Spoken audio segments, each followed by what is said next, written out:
Clicking life, clicking With the life. squeaky flow. How are you? What's up? Clicking it live with the squeaky flow. TikTok, time to rock.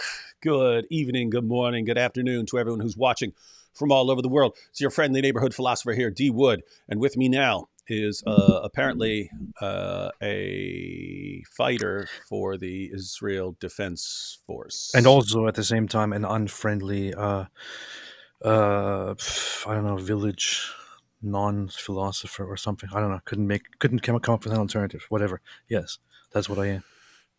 Yeah, so you guys can tell by the title here that we're going to be talking about halal KFC.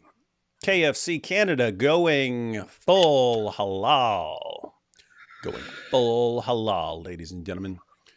Um, you might be wondering, if you're not familiar with this issue, you might be wondering, why would anyone care what KFC Canada, why would anyone care what happens in Canada, period? It's not like it's relevant to the rest of the world. So that's one issue. But then why would we care what KFC does at its restaurants? Well, there are reasons, ladies and gentlemen. There are reasons someone might actually care about this. So we're going to talk about reasons, I say, during this show. But before we get started, because it always takes a few minutes for people to work their way into the system, AP, Yes. what's been going on in France, man? I'm just seeing all these people are posting like things like France has fallen. Care for France. France is going through a very rough situation right now, which is we just a few days ago we talked about how in France things are really turning around, and the right wing under Marine Le Pen was gathering and shocking the masses by apparently collecting lots of votes in the first round, and they were kind of expected to win, to take over, to be the majority, or at least the party with the most seats in this election. However, in response to that, because of these projections, um, a lot of the people on the left began panicking and started taking drastic measures, like pulling people out of elections in many different places, working together and trying to convince each other to significantly gather a leftist alliance and strategically vote together, just in order to reduce the influence of the right and to prevent them from becoming the majority and prevent them from having power. So as a result of that, while it was expected that the right would be the majority party, the results are now, as it stands, that the leftist alliance, the far left, now has the highest number of seats. And Macron's centrist alliance comes after them, and then on the third place, right behind Marine Le Pen's right wing. And nobody now has a clear majority. Now they have to figure something out. now. I'm not exactly familiar with how the system over there works. You're a little bit closer to a European system because you grew up in that system. So I don't know exactly what was happening by people pulling out of elections and how would this change things. I'm guessing, since they don't just have a two-party system, I'm guessing it's a situation where, let's suppose there's some area and they have like five candidates, and one of them is like right, one is center, and then there's like three on the left. So I guess the idea would be, if they have three left parties, then okay, two of these guys on the left agree to drop out to unite the left Mhm. vote on one person, so that then they get is it something like that?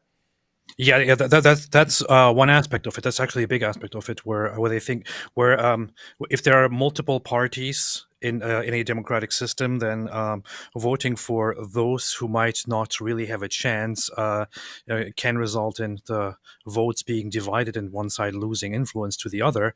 So yeah, in this case, they thought, hey, let's put all our differences aside and come together, pull out all these unnecessary things. Let's unite together. Let's go for this alliance so that we can increase our influence and not waste votes on inefficient inefficient candidates that will not lead you to any results, that will just give power to the other side. So they worked very well with this plan and actually succeeded and are now the majority, have now formed a very significant part of the parliament.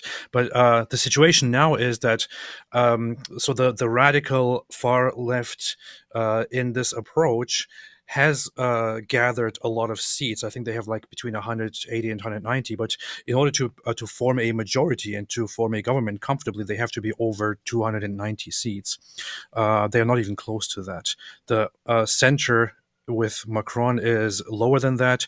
The right is even lower than that. So now the whole concern is that because of this whole move to prevent the right from taking power, they have basically paralyzed the whole democratic system and caused a mess where no government can be properly formed. This is actually the first time in the history of the current republic where such a significant disorder in numbers is taking place.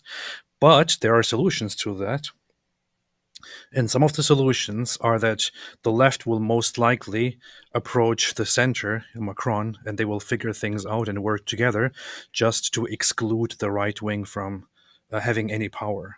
And will make compromises and work together. And the problem is that the left has some very, very messed up promises and policies for, for the future of France. And the one thing that you don't want to do, apparently Europeans should have learned that in school. The one thing that you don't want to do is to say, oh, look at that. A large portion of our population wants to vote for this other extreme side. Therefore, what should we do? We should instead go for the opposing extreme side. If you do that, what you will cause is, and this should be understood, and this was also part of much of what happened before World War II. This will result in not more unity, not more stability, but more unrest. Yeah, And You're going to radicalize yeah, the other side. possible civil war, if not worse. So this is just so stupid. Yeah, Hmm. that's what we Well, do. That's there what is in all these discussions, there's always this part of me that says, "You guys get what you deserve. You get what you deserve. You asked for it, and now you're getting it. We warned you for decades, and you just called everyone names, and now you're getting it." But at the same time, there are lots of people who didn't want any of this and are just trying to do the right thing and so on, and they have to now be on the receiving end of the destruction of their society. Yep. Wild, wild stuff. What was crazy is because I obviously haven't been following it terribly close, but I would see these posts. Leftists are rioting because they're losing the election, and then when they pulled all these stunts, and then they're going to win, and then it says leftists rioting and attacking police to celebrate their victory. It's like, wait, these guys riot and burn cities to the ground whether they win or lose. It's kind of wild stuff. Like, hey, hey guys, no matter what happens, we are burning this place to the ground tomorrow. It's done. Whatever happens, win or lose, we are burning our city to the ground. There are actually currently violent celebrations going on, which is very, very funny because normally when they protest, the excuse is that violence is a means of resistance against the oppressor. But why are you using violence now after a victory? It clearly looks like it's not about resisting. It looks like they're just looking for an excuse to be violent. Some people are looking for an excuse to burn everything to the ground. All right, guys, so that's your update on the situation in France, loosely connected to what the situation is in Canada, because there are a bunch of French people up there. Yeah. The one good thing about it is that I don't know if that's a good thing or not, but the current French Republic is called the Fifth Republic, which is because it's the fifth time that a French Republic has been formed. Because the French people have a habit of, as it was during the French Revolution and all that, a habit of being very, very, very, very active about their political issues. So rioting and trying to destroy it and build it from scratch is not very uncommon among the French. So. Well, that's good. So there's a bright side, ladies and gentlemen. If you destroy your society and then rebuild it just a few more times, you can get it right up to a nice even number of 10. 10th Republic. Welcome to the 10th Republic. Alhamdulillah. Powerful, powerful, powerful. All right, but we are going to be on the topic of halal food. Let's take a couple super chats real quick, and then we're going to check out what's going on in Canada. Hey, David, new ex-Muslim Christian here from yesterday's live. Can you talk to Sean McDowell about Islam? He made a Boost. video about Christians talking to Muslims. Would be nice to have to have balanced perspectives. What do you mean balanced perspectives? Is his unbalanced and he needs me to balance him out? I know Sean. What's going on? Although I have to say, this is the second time someone mentioned a recent video he's posted something where he's going to a mosque or something like that, which I'd be all in favor for. We'll have to check it out. Maybe I'll get Sean on here. I know Sean. Maybe I'll school and humiliate him in front of everyone and shame him. The only Sean I know is Sean the Sheep. Yeah, for anyone who doesn't know Sean McDowell, he's the son of Josh McDowell. That was the first, More Than a Carpenter was the first apologetics book I read that I actually knew I was reading apologetics. I had read some before, but I thought I was just reading like books about Christianity and so on. Then once I understood what apologetics was, it was some old guy. What was his name? Billy Buck. He was an old guy who'd been locked up for like 40 years or something like that. He walks up with More Than a Carpenter, which is Josh McDowell's books, little short book. And he walks up and he goes, my daughter sent me this. Looks like something you'd be interested in. And so he handed it to me. And I remember seeing that book, More Than a Carpenter, in the Christian Book Distributors catalog in the section apologetics. But I didn't know what apologetics was. But then I found it out. And I read. That's when people apologize. Yeah, that's where people just apologize endlessly for being a Christian. We say, we're sorry for being a Christian. It does suck that the words sound so much alike because I get that all the time. What are you apologizing for? Guys, apology in this sense has nothing to do with apologizing. It refers to, it was a legal term that referred to your defense against charges in a court setting. That's why Plato's book about the trial of Socrates is called The Apology. You read that. Socrates was not apologizing to anyone. In fact, he enraged them. Sorry, everybody. I'm sorry. Yeah, he enraged them so much that they sentenced him to death when they didn't need to. So he had the whole trial, and then they find him guilty, and then you get to propose your own sentence, and the opposition gets to offer their sentence and so on, and then they'll come up with some compromise and so on. And so they asked Socrates, "What should be your sentence?" He said, "Free food for life," and that ticked them off. That ticked everyone off, and they killed him. But yeah, no, I'll check it out. I'll check out what Sean said, and if he has to be put in his place, and he will, I will treat him like I treat Mike Winger if he's out of line. D. Wood, you should get a silver steak. AP might revert to his half wolf ancestry. No offense, AP, just playing it safe. Oh yeah, we were talking about wolf. Oh yeah, you're part wolf. Yes. Forgot about that. Were wolf. I come from a generation of wolves. No, I mean I take no offense. It's just facts. What are you going to do about it? Yeah, guys. If you don't know what we're talking about, this was yesterday, and apparently Turkish people are descended from some kid humping a wolf.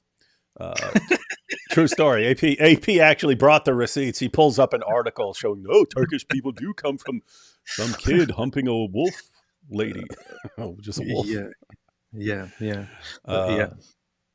Hey, here's an interesting one. It says, no credible news organization is reporting this. I call BS. So as far as the Canada thing, no, I went to KFC Canada's website and I did find it. I didn't find the letter. We're going to look at the letter that people have been circulating, but I did find the announcement. So yes, I did find the announcement that they're going full halal in Ontario with a couple of exceptions on certain areas. So it's not BS.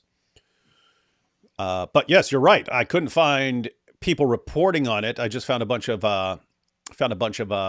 people on Twitter sharing the letter. But yes, I did go to KFC Canada's website, and they are doing this.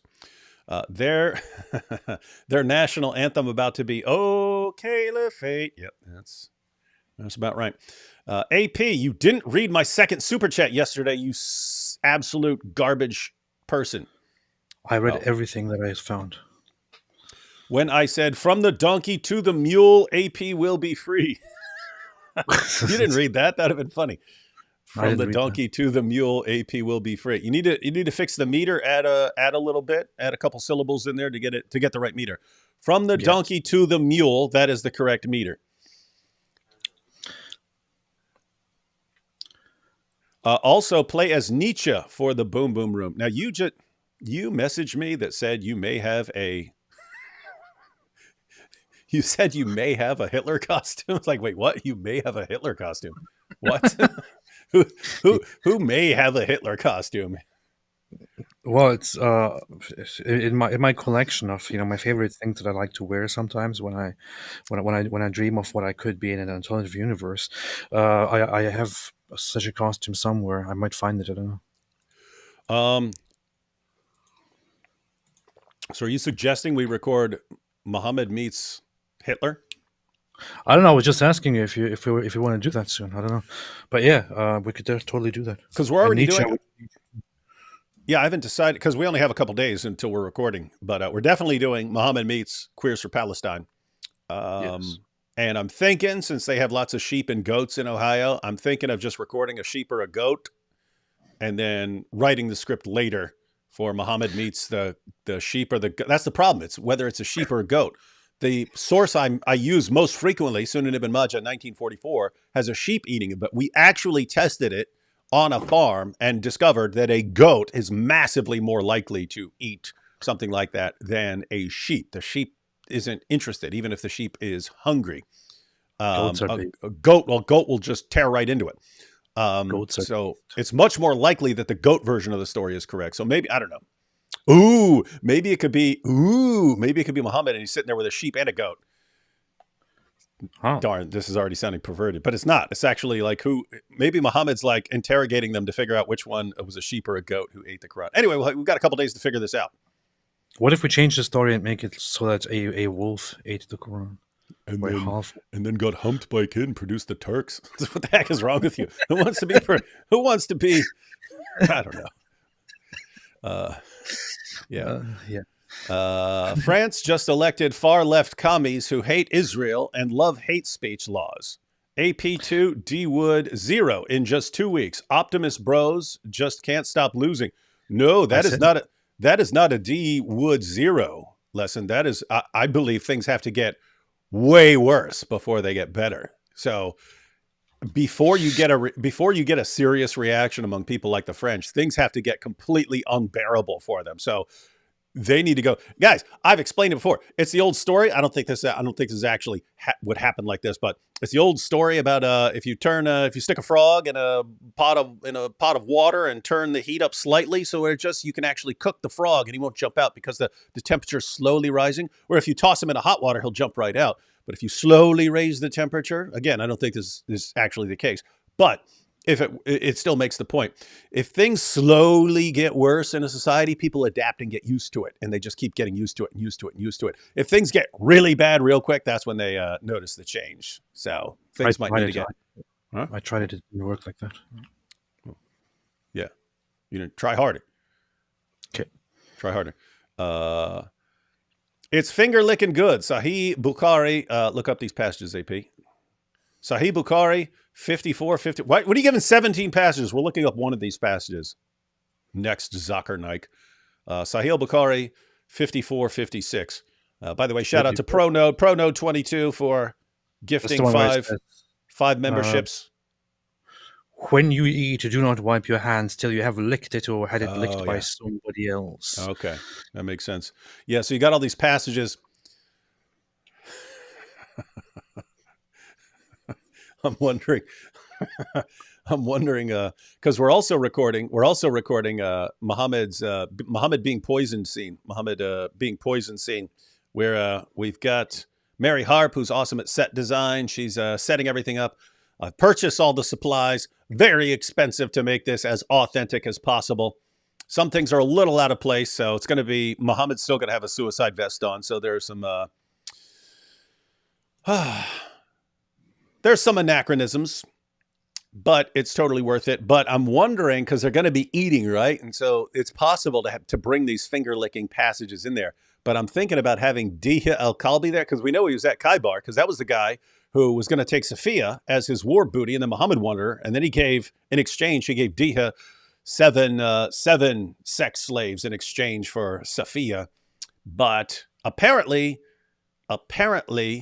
Diha was one of the sexiest guys in all of Arabia, which is why he was over at Muhammad's house so frequently. But we could have Muhammad saying, well, I know who's going to be sucking on my fingers, or something like that, and glancing over at Diha. our buddy David S. You know him. You've seen him in some things, but he's a really good-looking guy. He could play D. That's good. Yeah, That's good. yeah. You guys brought this on yourself, ladies and gentlemen. You brought this on That's good. yourself. Mike Winger is the type of person to care about Canada and use the metric system when talking to a European. Unlike David, a true American patriot. You're darn right. I walk in there and I walk into McDonald's in the UK and I say, give me a quarter pounder with cheese. And they say, do you mean a Royale? I said, no, a quarter pounder, dang it. I say, we don't know what that is, isn't it? I was like, watch Pulp Fiction. Anyway. Paul, 1 Corinthians 8. We're actually going to look at that. And Jesus, Mark 7:19, say we can eat foods sacrificed to idols. I like KFC, even though Popeyes is objectively better. That's my take. That's not going to be far off from my take, as we'll see. But we're actually going to look at the passages, and we'll ask people here what they think about various issues, because this is kind of a tricky situation. There are multiple objections someone could have to eating halal food. We'll talk about those. We'll also get AP's completely irrelevant response. Yes. Only Mike Winger can defeat Trudeau and restore KFC. What are you talking about? He's basically the Trudeau of Christian apologetics. No, I have to say that does make sense. I mean, if Mike Winger took over Canada, things would be much better. So, oh my goodness, stop! You have your stop, differences there, but stop acting like inspiring philosophy and being a traitor. If indeed he was being a traitor, we'll see. Time will tell. I'm not a traitor. France on its 5th, and if AP had his way, Germany would be on its 4th. Fifth Republic, Fourth Reich. Hola, amigos. It's from Richard Dawkins. The Richard Dawkins showed up. That's cool. Mike Winger, the type of silly speaker to say, is this thing on when making a speech while he taps his microphone? There's got to be a website where they're getting these things. Give Minahil the hallelujah. Oh, I don't have it plugged in right now. Ah, darn it. You don't have your soundboard plugged in? No, I didn't. I unplugged it, and I would have to actually get up and plug it in again. I will have that. I will have that for next time. I'll have that plugged in. So, Minahil, yeah, come back for the next live stream on my channel, and we will have the chorus ready. Let's see. Wingaling here. I'm about to block you. Wingaling here. Any thoughts on schools? Gotta love your enemies. Love your enemies. Love your enemies. Love your enemies. Love your enemies. And pray for those who persecute you. Wingaling here. Any thoughts on schools adding 10 commandments and scripture into schools? We're not a faith of compulsion, but God needs to be reintroduced to our society for morals' sake, at least. Aren't Wingalings the new Nazis or something? Yeah. What are your on? Yeah, I think kids need more guidance than they're getting. I'm not convinced of the value of just putting something on the wall. It always seems like whenever it was, hey, we got this 10 Commandments monument over here. It seems like more just to show that you were strong enough to get that in place versus doing something that's actually making a difference. Anyway, I don't know. I'm not convinced that you're changing kids' lives by putting something on the wall. You're totally changing lives. Alhamdulillah. In other words, I think kids got bigger problems than not seeing the 10 Commandments on a wall or something like that. So, yeah, not sure what to do. Not sure what to do about that. What if it's a mistranslation and it's 72 Virginians? Washington, Jefferson, Patrick Henry et al. Just wallop them in the afterlife. That would be funny. Yeah, that would be funny. Mike Winger's the type of guy to say, this is a bit spicy when something has salt and pepper on it. AP got Hitler costume. Where do I buy one? Based. It is hard. Me. Yeah, you can. Ooh, maybe you can appear in the costume and then give it to a fan. Yes. Like Nut is here because there is a large Muslim diaspora in Canada. All of the Muslim food YouTubers who live there keep whining about Palestine. That's weird. Muslims whining about Palestine? That's weird. France is burning. Well, I was watching. I recently started watching this show on Netflix. It's called Your Honor. I don't know Oh if gosh, you've I heard thought you were about to say cuties, man. I thought you were about to say cuties, going the Sneeko route. it. You are. It's called Your Honor, and it's an interestingly weird show.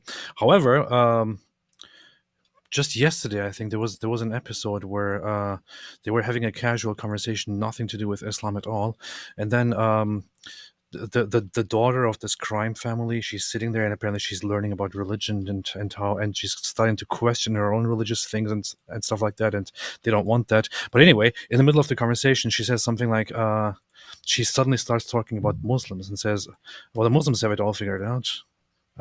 When they go to heaven, they get a busload of virgins. uh, and and what do the women get? The women get their husbands back. Like that's what she Yeah, that's what she says. And I was kind of surprised to hear that in a show, in a modern show nowadays. I that don't know. is, but yeah, that is extremely rare, and I have to say, pretty surprising. You may want to take that clip and actually share it or something like that. But yeah, I'm used to shows where, like Law and Order, they would occasionally bring up something about Islam and they would have someone say something negative, but then instantly another character has to jump in and no, that's not what Islam Yeah. teaches. Islam's all about peace and tolerance. Stop believing the misrepresentations. Like it's like clockwork. Like anytime I'm watching an episode and someone brings up, oh, did this man kill his daughter in an honor killing? And then I'm wait for it, wait for it. Wait for it. No! If anyone kills a man in Islam, it's as if he's killed all mankind. This is like clockwork, and that's how they always are. I know. I was expecting. I was like, okay, no, this can't be it. They have to. They'll probably save it and not make it Islamophobic and all that. But no, they just said that and then moved on. It was kind of funny. Very very Islamophobic. I wanted to take that clip and immediately complain to Netflix and say, please take this down, or I will cancel my Netflix subscription or burn your place down because this is Islamophobia. I haven't done it yet. Oh, hey, yeah, I just went and looked up. Yeah, there is. Hang on. Matter of fact, let me bring up this comment by Minahill here. Oh, so we had France is burning. Is it? Are they actually burning stuff down? I saw them attacking cops. Is it burning again, or is that figurative? Is that literal or figurative? Are people burning down France again? Probably figurative. Okay. Minahill says the imam that Sean talked to was portraying such a false, feel good version of Islam. Shocker. I'm all for peace with Muslims, but the Dawa deception has to go. This coming from an ex Muslim. Yeah, I looked at this. AP. This video is 29 minutes. It's on Sean McDowell's channel. We will check it My out. We will go through it live and we will humiliate this guy every time he's lying, and we will praise and honor him anytime he's telling the truth. it's hard to believe that a Muslim guy is actually presenting Islam as nice. I don't know. Yeah, so yeah, and keep in mind, guys. So this is an imam. I have not seen the video, so he might be the nicest guy in the world. I don't know. I'm looking at the comments here. People are saying he's not being honest. Apostasy is taken very seriously. So apparently, he's saying that no, we're fine with apostasy or something like that. Okay, all right. So we are going to have to take a look at this. I'm looking at the other comments. So sad to see the deception in Islam. Beginning, he says there are bad translations and weird stuff. People saying, I genuinely do not know how you kept a straight face when he's talking about. Okay, all right. We're going to have to check that out. We're going to have to, we will check that out, ladies and gentlemen. It will be powerful. It will be epic. All right. We got some more super chats, but let's go ahead and jump into AP. Yes. What are your thoughts on halal food? If you're walking down the street and you're looking for a place to eat and you see a restaurant and it looks banging, it says halal. Do you have a problem with the halal, or do you go eat as long as it's not people who recognize you and want to saw your head off? And I would go on further and say that I would only eat at the halal place and want the other places to be demolished and destroyed completely for not following the halal recommendations or prescriptions. Yep. No, I personally don't care, honestly. If I see a halal place, I'll just and I like what I see. It smells good. I'm like, okay, I'm gonna eat that. I'm gonna eat that. But it's just a personal preference. But if you start imposing something like that, or adjusting your own cuisine and your own restaurants and whatever to for halal, standards, that's a little bit too far. Yeah, so that is an interesting kind of situation here. I have to say, I'll say here at the beginning, I am also among the people who don't really care. In other words, I'm not checking if I go and I'm not looking around and saying, "Oh, is this halal? If it is, I don't want any," or something like that. I generally am not terribly concerned. When you have entire restaurant chains going halal and so on and changing their entire policies, and let me see if I can find this article here. This is from 2018. This is from 2018. So this is a Courthouse News Service. So this is a legal article. Courthouse News Service. This is from 2018. So this is let's see, given the month, it's 5.5 years ago. 5.5 years ago. KFC franchisee loses fight to market chicken as Muslim friendly. So this is 2018. Says a federal judge ruled Tuesday that a Muslim KFC franchisee cannot advertise his fried chicken to the Chicago area Muslim community as halal because, here it is, because KFC's corporate policy prohibits franchisees from making religious dietary claims about its food. And it has an article about the decision here. But so this was So, guys, you have a restaurant like McDonald's or KFC or something like that. Just how that works, you can actually buy a McDonald's. You have to give them a cut for using their name and stuff, but you can actually own the restaurant and so on. So you can buy a KFC franchise. So a Muslim owned a KFC franchise in did it say? It says Chicago area. So in the Chicago area, lots of Muslims wanted to market the chicken as halal because he's only using halal chicken, and so he wants to advertise it. The judge ruled against him and said you cannot advertise your food as halal because KFC's corporate policy prohibits franchisees from making religious dietary claims about its food. So KFC's official policy in 2018 was no, you can't do that. You can't advertise it. We're not taking sides on any of these religious matters. None of all that religious stuff, keep to the side. You can't advertise this way.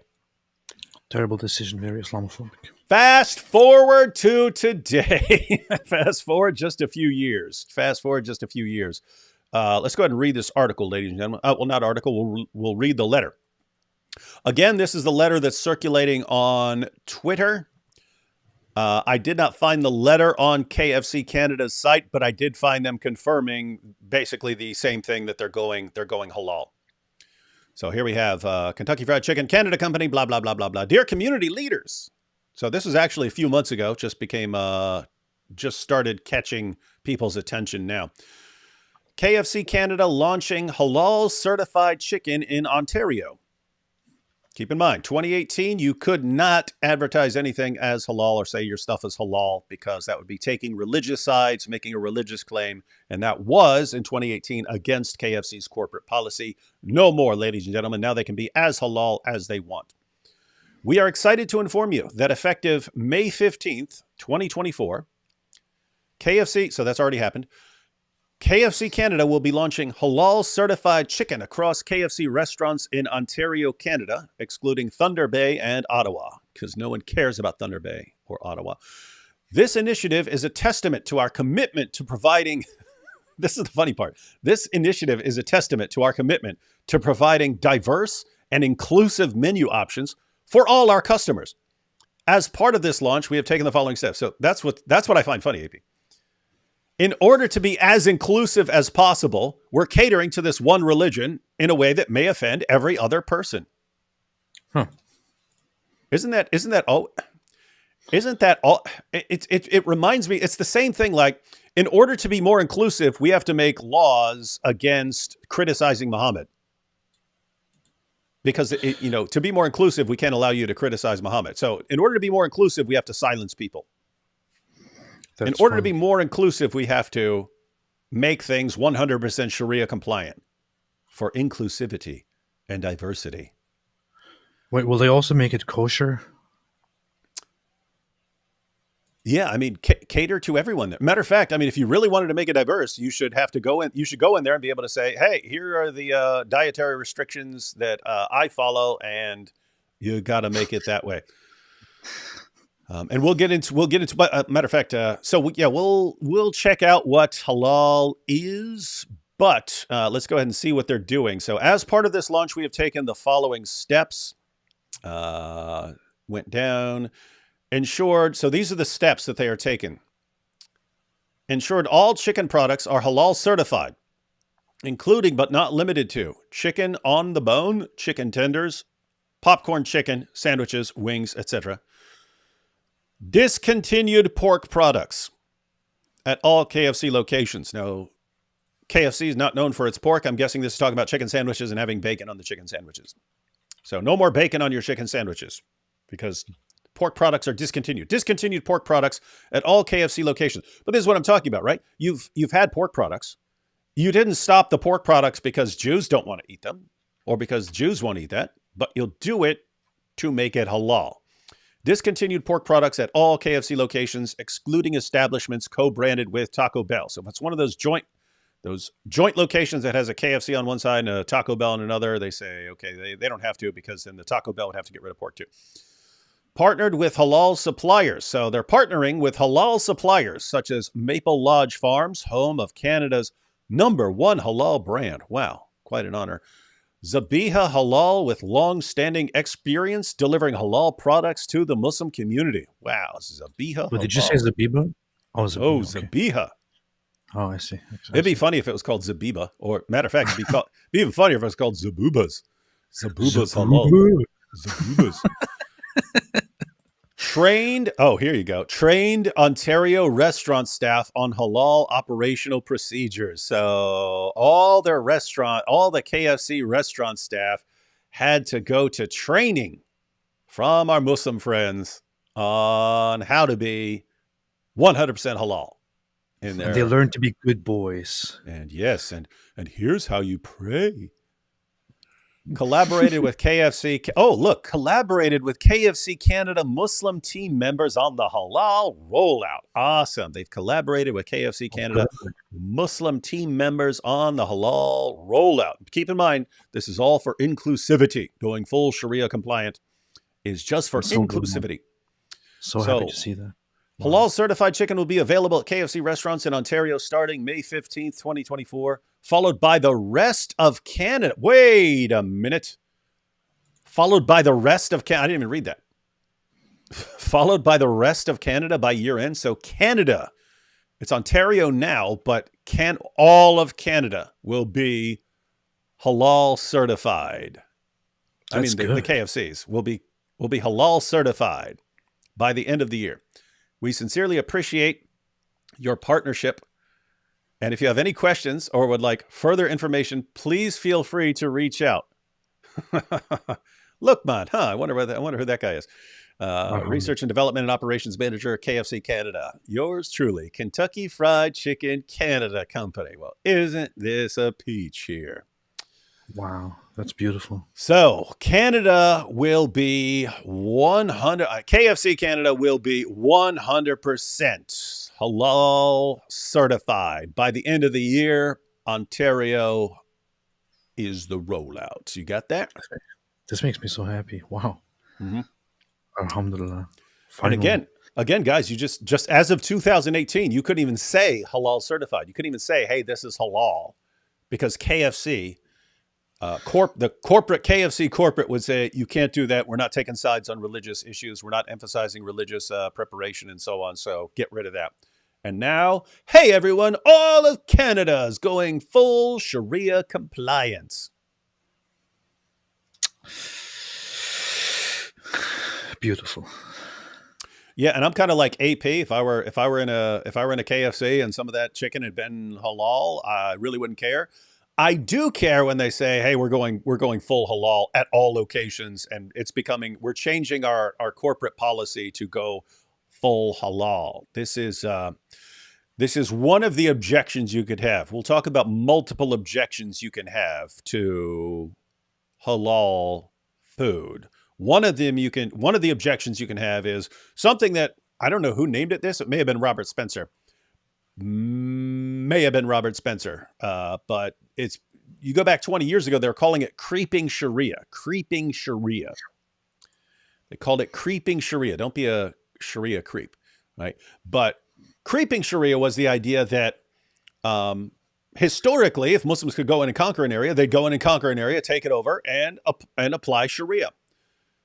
But in areas where they can't conquer it, they just take little baby steps. But they're relentless with their little baby steps. Hey, can you tweak this little law? Can you change this over here? Can you make this change right here? Can we change the city policy over here? Can you change your restaurant's policy? And it's just relentless baby steps of making changes that ultimately bring about Sharia, that make an area more and more increasingly Sharia compliant. And now we Bring it. see KFC again, whose policy just a few years ago was you can't say that you're halal, you can't say that you're kosher, don't say any of that stuff. Stop talking about religious stuff. This is a restaurant. Want everyone welcome here. And now, no, all of Canada will be 100% Sharia compliant with Islamic food dietary restrictions. And this is for inclusivity, ladies and gentlemen, inclusivity. It sounds like you're spreading a this conspiracy theory that Islam is going to spread, and more rules will be adjusted in order to accommodate Islam and accommodate Islamic morality and all of that. This is obviously a big conspiracy theory that is totally false and is a bunch of hate mongering. So I'm not sure why you are promoting this conspiracy theory. Clearly, it's not happening. Islam will not spread much. Muslims are just people like the rest of us, and all cultures and all beliefs are the same, and all that. So, and I don't know. This is nice to see, but I hope that I just hope that soon we can also have mandatory hijabs in all KFCs. That is indeed 100% correct. Here's what's interesting though. If you go back 20 years ago, people like Robert Spencer was calling this creeping Sharia. And they're saying, guys, here's what's going to happen in the future. If they can't conquer you and impose Sharia, they're going to do it slowly by playing victim and then saying, oh, come on, to be inclusive towards us, you have to change your policy. They said what was going to happen. They were called racists and bigots for saying it. And yet you look and what predictions that we were making 15, 20 years ago have not come true, ladies and gentlemen. What? Name one. Go back to anything we were saying 15, 20 years ago, anything Robert was saying, anything I was saying back then. Find anything we were saying was going to be the case 20 years from now that hasn't come true. Show us something. You can't. I can show you one. What? You guys were saying that they want to turn this into an Islamic state, and they want to bring Sharia, and they want to establish a caliphate. Where is it? It still didn't happen. They only say they want to make it happen. Yeah, you're right. They never tried to make a caliphate. Yeah.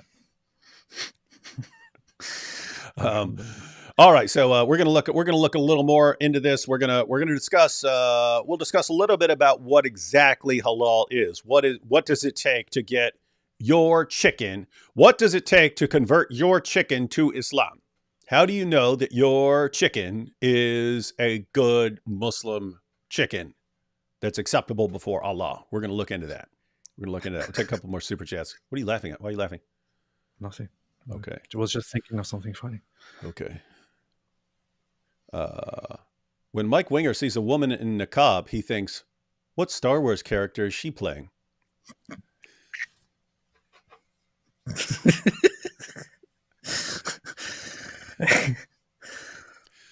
Mike Winger is the type of guy to fart in a toilet and flush. I have to say, I like people making fun of Mike Winger constantly. That is one of the highlights of my day. San here says, Mike Winger, the type of guy to be named Mike Winger. I know, isn't it a joke? Like of all the dork names you could have. I'm Mike Winger. Getting a bunch of these. Mike Winger is the type of person to watch my recent video and say, that's not Christ-like. Hint being dropped. All right, we got the hint there, ladies and gentlemen. Maybe we'll do another show in the near future where we check out a couple of videos made by people in the chat, because You got a bunch of people in the chat who don't make videos, but you do have people who actually make their content, and we apparently occasionally want to go through and watch some videos and give helpful feedback and brutal criticism. Brutal criticism. But yeah, in the meantime, check out White Lily's channel for her video, and then when we actually play it and give brutal, merciless criticism, then everyone understands what we're talking about. Yeah, I do want to check out White Lily's videos. They seem interesting, and I primarily just want to do it to talk trash about them. Yeah. Mm-hmm, mm-hmm.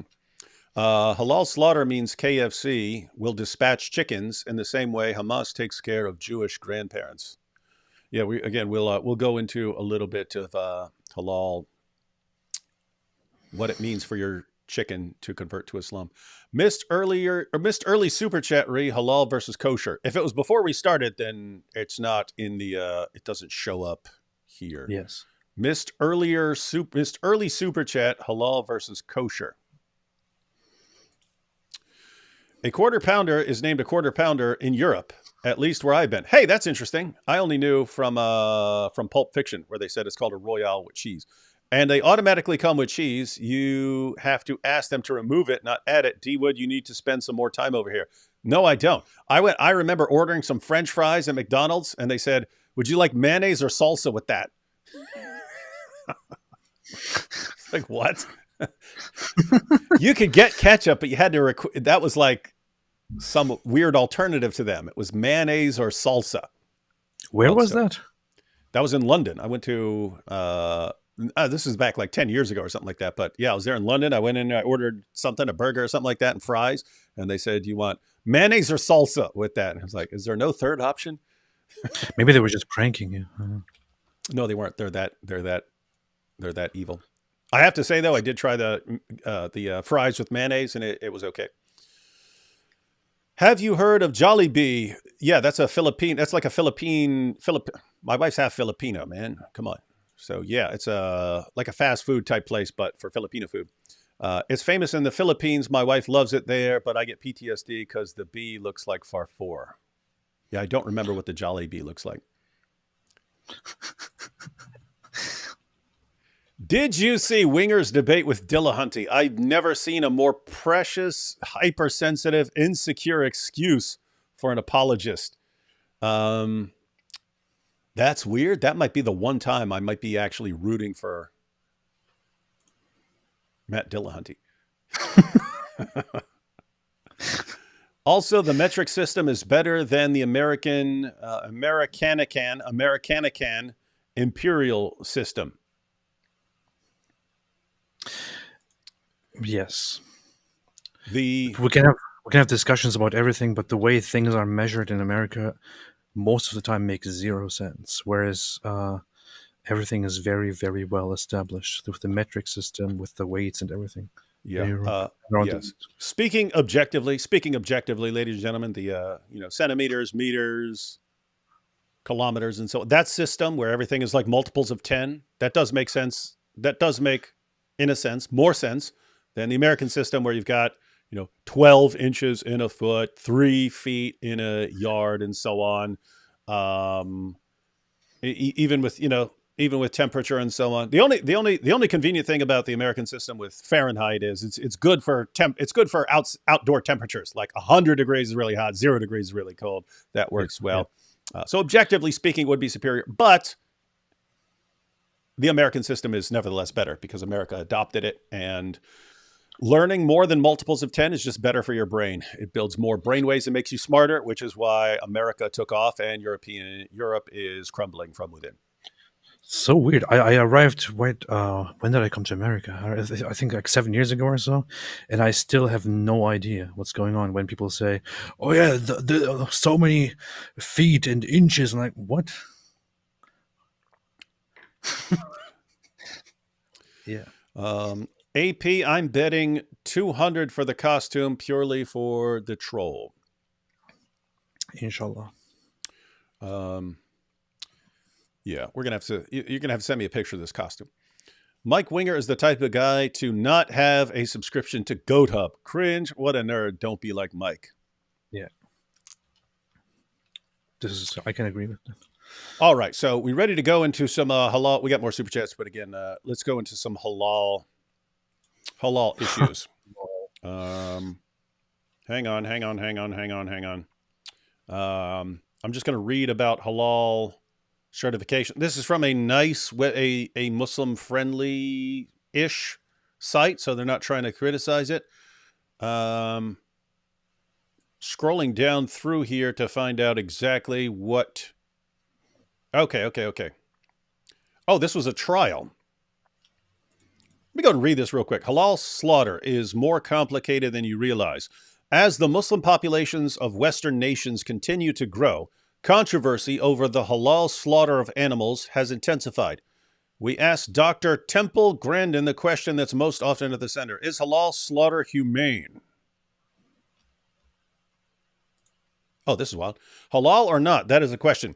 Last week, the founder of Midamar Corporation, a halal beef producer based in Cedar Rapids, was indicted on 19 felony counts for allegedly exporting mislabeled halal meat to Indonesia and Malaysia. So apparently wasn't doing it correctly and was sending it. So was not preparing his food, his halal food correctly, but was sending it to Indonesia and Malaysia. I got 19 felony counts. Apparently they take it very seriously if you label something halal and it's not. 19 felony counts?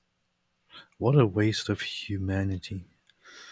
The two countries both have Muslim majority. Indonesia has the largest Muslim population, blah, blah, blah. And both follow strict import policies to ensure that any meat that crosses their borders was slaughtered under halal guidelines. They want their cows to be 100% Muslim before they're not crossing the border. Which Muslim countries are we talking about? Indonesia and England? Indonesia and Malaysia, but England would be pretty much probably more strict. Midamar founder has been accused of processing the Southeast Asian bound beef in a Minnesota plant that didn't meet the country's standards, then changing package labels and fabricating documents to make the meat acceptable to importers. Can you imagine how many thousands, tens of thousands of Muslims ate non-halal food? You know what that reminds me of? That reminds me of the guys who sell camel urine. Remember that? There'd be these stories of guys who sell camel urine, but they get caught. They're just peeing in bottles and selling it to people as camel urine so they can they can follow Muhammad's guidelines, and they're just drinking human urine. That's what I do all the time. Yeah. And so these guys are just chopping up cows and stuff, sending it out and putting the halal certified label. Who's going to know the difference? Well, someone snitched. There have also been many reports in the past of people selling Zamzam water from the Kaaba, but allegedly it's just regular tap water from somewhere. Yeah. But nobody knows because there is no difference. Oh my goodness. If he's convicted on all these charges, these 19 counts of mislabeling halal meat, if he's convicted on all these charges, AOC faces 246 years in federal prison and $4.75 million in fines. 246 years. He could have gone and slaughtered 2 people and not gotten 246 years. But he's going to get that for mislabeling his halal. They take this really seriously, man. Yeah, you mislabeled the halal food. You could have murdered, dude. You could have murdered someone and gotten less time. Then these people are nuts, man. I've known a lot of criminals. That is a lot of time for mislabeling some food. Anyway, I just want to get to the part where they explain what halal certification. The Midamar trial is just the latest in a series of headline-grabbing scandals about halal slaughter over the past few years. Though the most recent controversy is an American one, many of the news stories about halal meat have originated in Europe. Shocker, always starts in Europe. As the Muslim population there surges, it grew from 29.6 million in 1990 to 44.1 million in 2010 and is projected to exceed 58 million by 2030. So basically doubling the Muslim population since 1990 within the next couple of years. If the trajectory continues as it is. Keep in mind, if everyone just watches our live streams, watches our videos, pays attention, learns a couple of things, and exposes Islam, Those apostasy rates, we got them to 24. Let's get them to 50. Let's get them to 50 and then get them to 100 by 2030. Halal slaughterhouses have become important businesses in countries such as France and Germany, whose Muslim populations have grown exponentially. In other words, as the Muslim population booms, businesses that prepare meat want to take advantage of that situation, and so they market towards them. All right.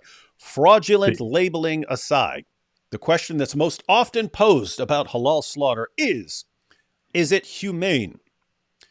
In conventional slaughterhouses, and I mentioned that what are you laughing at? Humane.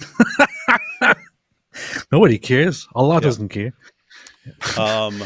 Yeah, guys. So I mentioned that there are multiple possible objections to halal food. One I mentioned is creeping Sharia. That you can say, I don't care how this, I don't care what the process was to make this food.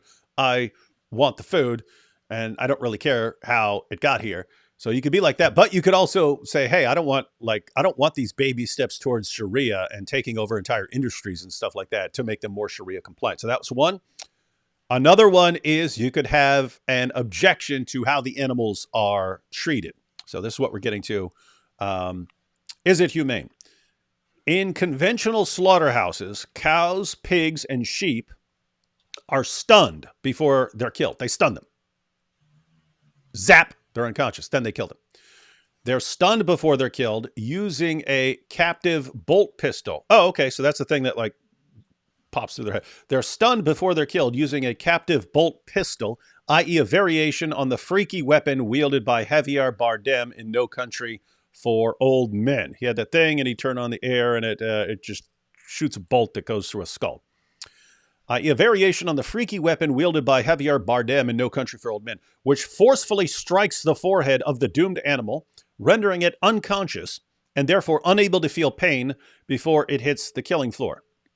So, yeah, they have various methods of trying to make it as painless as possible for the animal. So you could give it a shock. You can put a bolt through its head or something like that. The idea is something that's quick as opposed to slicing it and letting it slowly bleed out. But when it comes to halal slaughter, the issue of pre-dispatch stunning is a fraught one. So yeah, I'm wondering too why they don't. Oh, they explain it. They explain why the halal camp doesn't want to stun them. Okay, here we go. The word halal translates to what is permissible and is the opposite of haram or forbidden. In order for an animal's slaughter to be considered halal, it must be healthy and free from suffering prior to its death. It must be killed by a believer. Okay, so that's one thing. The animal has to be slaughtered by a Muslim. It must be killed by a believer via that means that if all of your chicken at KFC in Canada is going to be halal certified, then all of your food had to be killed by a Muslim. It must be killed by a believer via a sharp incision to its neck. The name of Allah must be invoked at the time of death. That's the issue that is a concern to some Christians, based on what Paul says in 1 Corinthians 8 and 1 Corinthians 10. We'll take a look at those passages. The name of Allah must be invoked at the time of death, and its death must come as the result of blood loss. Okay, so the animal has to die from bleeding out. Because Muslims are forbidden to consume blood, the animal must bleed out completely before it's cooked. What's that? That's why I left Islam, because you wanted it's the blood. haram to drink blood. Yeah, you wanted the blood. Here's why they're opposed to stunning the animal and insisting, no, you tie the animal up and then slit its throat and let it slowly bleed out. Some Muslim authorities worry that a stun gun might stop an animal's heart prior to the ritualistic neck cut that is supposed to kill it, rendering it not halal.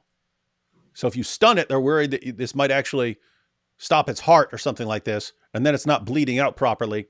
All the blood's not coming out. You've done this all, and so this thing isn't even halal. You've stunned it, and now you're making it not halal. Halal slaughterhouses that subscribe to this belief don't employ the pre-death stun.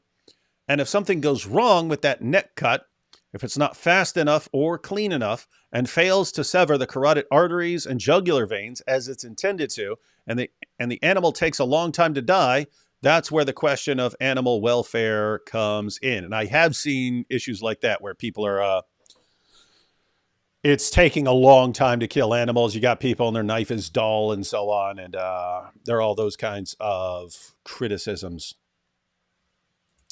I'm looking, seeing if we want to continue reading this, but we already got the idea. So so again, you can object to the idea of creeping Sharia. So you're just opposed to things becoming more Sharia compliant, which is what happens when corporations start adopting halal food restrictions and so on. You can have an ethical objection to the way the animals are treated. In other words, if you have two cows and one is killed using the halal method and the other one is killed using what are now normal methods, you stun the animal, it's not feeling anything, and you kill it. You'd say, okay, this one doesn't involve the animal suffering. This one does. Therefore, I would prefer this other one. So you could object to the halal method, the halal system. And then you could have a religious objection because the name of Allah is being pronounced over this animal. They give the Bismillah and they say Allahu Akbar after every little chicken, every chicken that's killed. It would have to be killed. Every chicken that you are going to eat in Canada at KFC, mind you. That animal was slaughtered by a Muslim and the name of Allah was pronounced over it. So multiple objections you could have to all of that. We will explore these here. You know what the funny thing about all of this is? In the Quran, it actually let me check that. But in Islam, it's actually originally acceptable to also eat meat that was slaughtered and provided by Christians and Jews. So that is actually permitted. However, over history, there has been disagreement on how that rule is applied and if it is applicable or not. Some major mainstream, Muslims, many of the schools still say, yeah, this applies. I mean, this is a command, so it applies. We can eat if Christians slaughtered it, as long as it's not, pork or something that we're not allowed to eat by nature.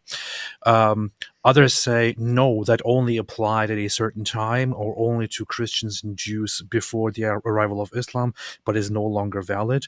What probably happened is, again, in this case, Muhammad making rules based on what he thinks Jews and Christians are and what they do. And later, of course, after Muhammad's death, they pretty much find out that that Christians and Jews don't act like Muslims at all. And then they're like, wait a minute, Christians don't do this whole stuff that we do. So are we really allowed to eat their food or not? So there's a whole dispute about that. Yes. We got multiple disputes. Another one is so here you have it in KFC. I'm trying to think of the time when I talked about this before, not during a live stream. This is back in the blogging days. But the reason it came up back then was, I think it was the UK. I'm not positive because it's a long time. It was probably over 10 years ago. But the issue that came up back then was schools. Schools in the UK, I think it was the UK, were in certain areas were switching to halal only meat. And it was but think about this, because it's an example of what happens to the entire society eventually. You've got kids, right? You've got kids. And all of a sudden you end up with lots of Muslims in the school. And the Muslim parents are complaining, hey, you have the school lunches and they're not halal. So they need to be halal. And so they keep complaining and keep complaining and keep complaining. And then for the sake of inclusion, the school decides to serve only halal food. Oh, what's that do? Now your halal certification is being imposed on all the kids in the name of inclusion. And so now you just change the diets of everyone at the school, including the non-Muslim kids so that those non-Muslim kids are eating Sharia compliant meals for the sake of inclusion. So that's why I looked into this a long time ago. But guys, that's exactly what happens in a society. And you can see it happening in Canada. It's, hey, your restaurant needs to cater to Muslims for the sake of inclusivity. And so, okay, well, we'll change all the rules. But now that's imposed on everyone. And now everyone there has to go through, everyone who works there has to go through re-education and learn how to do everything the Islamic way. And it's like, do you really want that? You really want that? You want every supermarket, every business, every company, every restaurant has to keep going more and more Sharia compliant over time. Wild, wild stuff. All right, we'll take some super chats, and then we're going to look at the religious objection, ladies and gentlemen. The religious objection. So we're gonna read some passages from the Bible. In which case, AP is probably going to burst into flames upon hearing. Go read something from the Bible. Okay. DC says, it sounds like I should bring the progressive pride flag niqab I made for my own comedic ventures with me to Ohio. Trying to think of where that would be relevant, DC, because as I've said, no one has ever ordered more Queers for Palestine merchandise than I ordered the other day. Because I didn't know what we were going to, you kind of don't know until you pull it out of the box. It's going to work or something like this, and we don't want our outfits to clash, because that would be a dead giveaway that we're not actually Queers for Palestine, right? These guys are going to have very well coordinated, very nice outfits and so on. So anyway, I got a bunch of hats. I got various glasses, various shirts, wristbands. What are they called? Boas, those things that people wear, those feather things that people wear around their necks. Got it all. Various hair colorings. I got a blue wig for AP so he can be gay P. I already have a blue wig. What do you want? Well, I didn't know if you're going to bring it, so I got you one. Of course I'm going to bring it. What are you talking about? I got 4 different colors of hair wax for my hair, so my whole entire head can literally be a pride flag. But it's going to be actually. You know what we should do? What? We should also do an extra episode or a different video where a neo-Nazi, an Islamist, and a leftist progressive guy together meet Muhammad and like talk to him with complete admiration and all that. That is weird how basically nothing unites all these groups except hatred of Jews and love for Muhammad. That's it. Those are the only two things that can unite all these very otherwise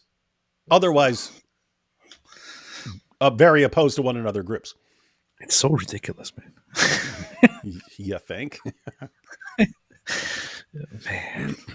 Mike Winger is the type of guy to go to a KFC and ask, "Are there any vegetarian options?" Yeah, we can give you a chicken club sandwich without the chicken.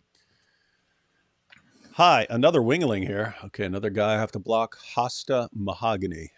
Remember to block that guy later. Hi, another wingling here. I actually clicked on this video thinking that David Wood was Mike Winger. I always thought Mike was pretty cool. Regards. Oh, gosh, there's so much wrong with that comment. I'm just going to pretend that never happened, and I will delete this part of the live stream afterwards. Alhamdulillah, that's beautiful. Don't get rid of Dawa guys. They are destroying. We don't want to get rid of the Dawa guys. What would we do without them? If it weren't for the Dawa guys admitting that everything we say is true, that we'd still be stuck in this situation where people deny everything we say and call us liars. We need more Dawa guys, ladies and gentlemen. More Dawa guys. That's what they do. Mike Winger. Canada has KFC. I thought they only had maple syrup. When you visit the shrine of Diha al-Kalbi in Israel, bring a UV LED in case the followers of Muhammad followed his pattern of conduct. Ugh, nasty, gross. Man. Mike Winger is the type of confused Caleb to be stranded in a desert and hallucinate a picnic, and when he tries to eat it, he gets a mouthful of sand. That does sound like Mike Winger. He wouldn't know what to do. Off topic, D Wood, do you know Sam Shamoon personally? I'm curious about his anti-Zionist approach and Christians are the real Jews attitude. There's a follow-up here. I've been sending Muslims I try to convert to him, and one guy sent me his live stream from the start of the war, and I was super surprised by it. Yeah, haven't been following the exchanges over there. Yeah, I know a little bit about his stance on Judaism, and he's not a great fan of Judaism. So yeah, you should probably know that. You see, I told you KFC was halal. Muhammad Hijab. Wait, what? Wasn't KFC one of the places that was getting banned for being in Israel or something like that? I thought I saw a Muslim saying, I don't care if they go halal because they support Israel. And so that would be interesting if they actually can't win over the Muslim population. Although I have to say, Muslims in Canada seem to be excited that KFC is going full Sharia compliant. Maybe that's their response. Maybe there were Muslims saying, no, KFC is in Israel. I don't know if that's true, but I saw Muslims saying that. Maybe that's their way to get back in their good graces. Guys, would it make you feel better if we went full Sharia compliant? Oh, yes, that'd be okay. I just checked. I just checked it on the website. There is a website to find what brands are on the boycott list and which ones are not. It says here that KFC is on the list. On the list. Parent company Yum Brands is an investor in Israeli startups. Therefore, don't eat from KFC restaurants. Don't work at KFC restaurants. Okay, yeah. So they could have just decided on this because they have obviously they have Muslims in their committees and stuff, but it's also possible that they're how can we get ourselves off this boycott list, guys? If we go full Sharia compliant, make all our stuff halal, will you let us slide? Tommy Sotomayor is another person that's recently made a video about how you can't question October 7th or the Holocaust. What are you talking about? I can't go online without seeing a trillion people questioning October 7th. And I mean, you can find his stupid discussion on October 7th over on Rumble. Not interested. But the guys who say, we can't even talk about this. What are you talking about? You're practically all I hear on this issue. There's a bunch of people saying, no, nothing happened. They didn't do anything. I mean, you literally had Roger Waters on Piers Morgan saying it never happened. None of it. It didn't happen. They weren't doing anything. They just went over there for hugs. Okay. I mean, they are. You see, I see them on Twitter every day. They get like I don't know, 60,000 likes saying we can't even talk about this.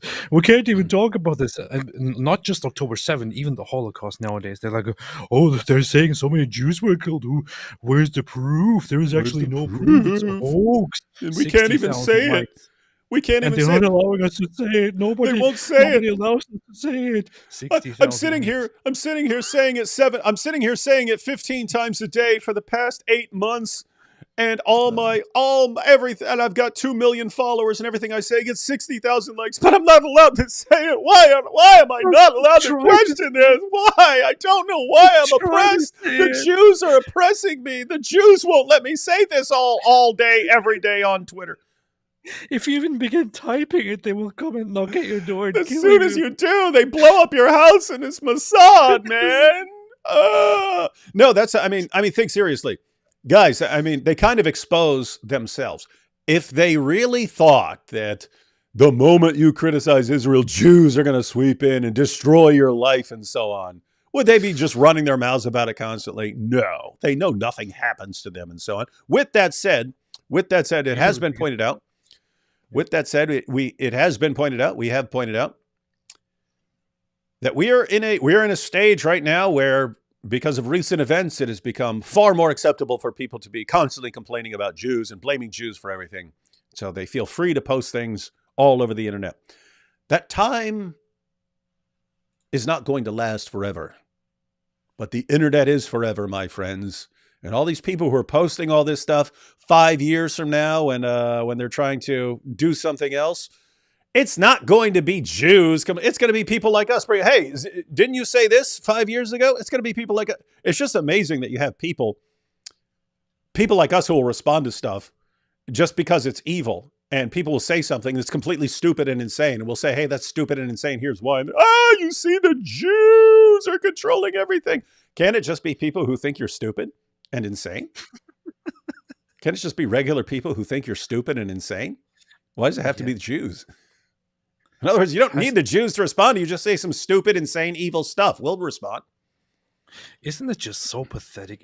I can't think of anything more pathetic right now than being one of two groups. One is the Islamists, or many of the Muslims actually, and then the other is the white nationalist, supposed white nationalist people who are actually totally Nazis and gropers and jobless little people.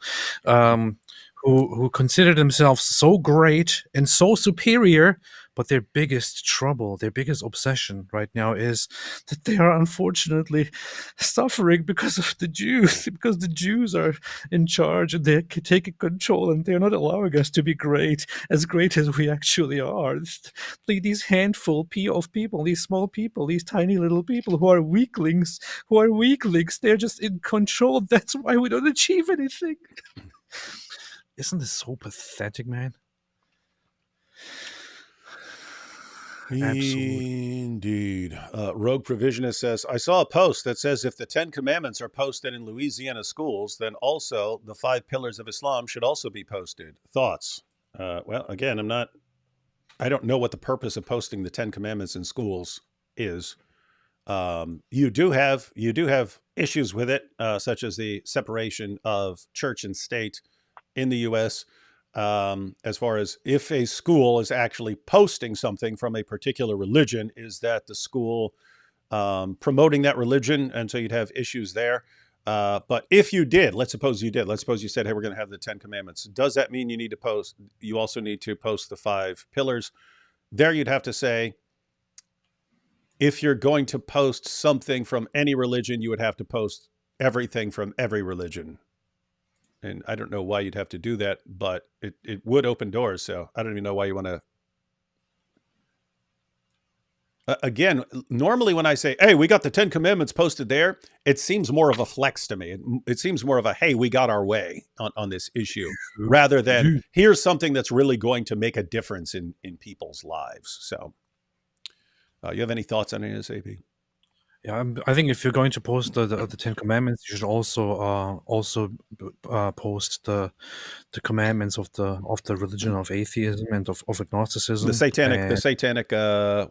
What's their handbook called? Do they call it the Satanic Bible or whatever? Yeah. They have something like that, right? You guys have something like that, right? Well, now you're an agnostic, so you don't adhere to that. But when you were an atheist, you had this. I was reading it every night. I was reciting it every night. I was like,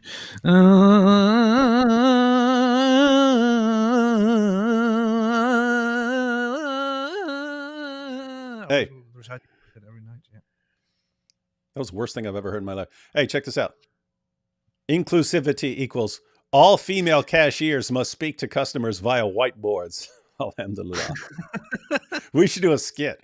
Where welcome to KFC.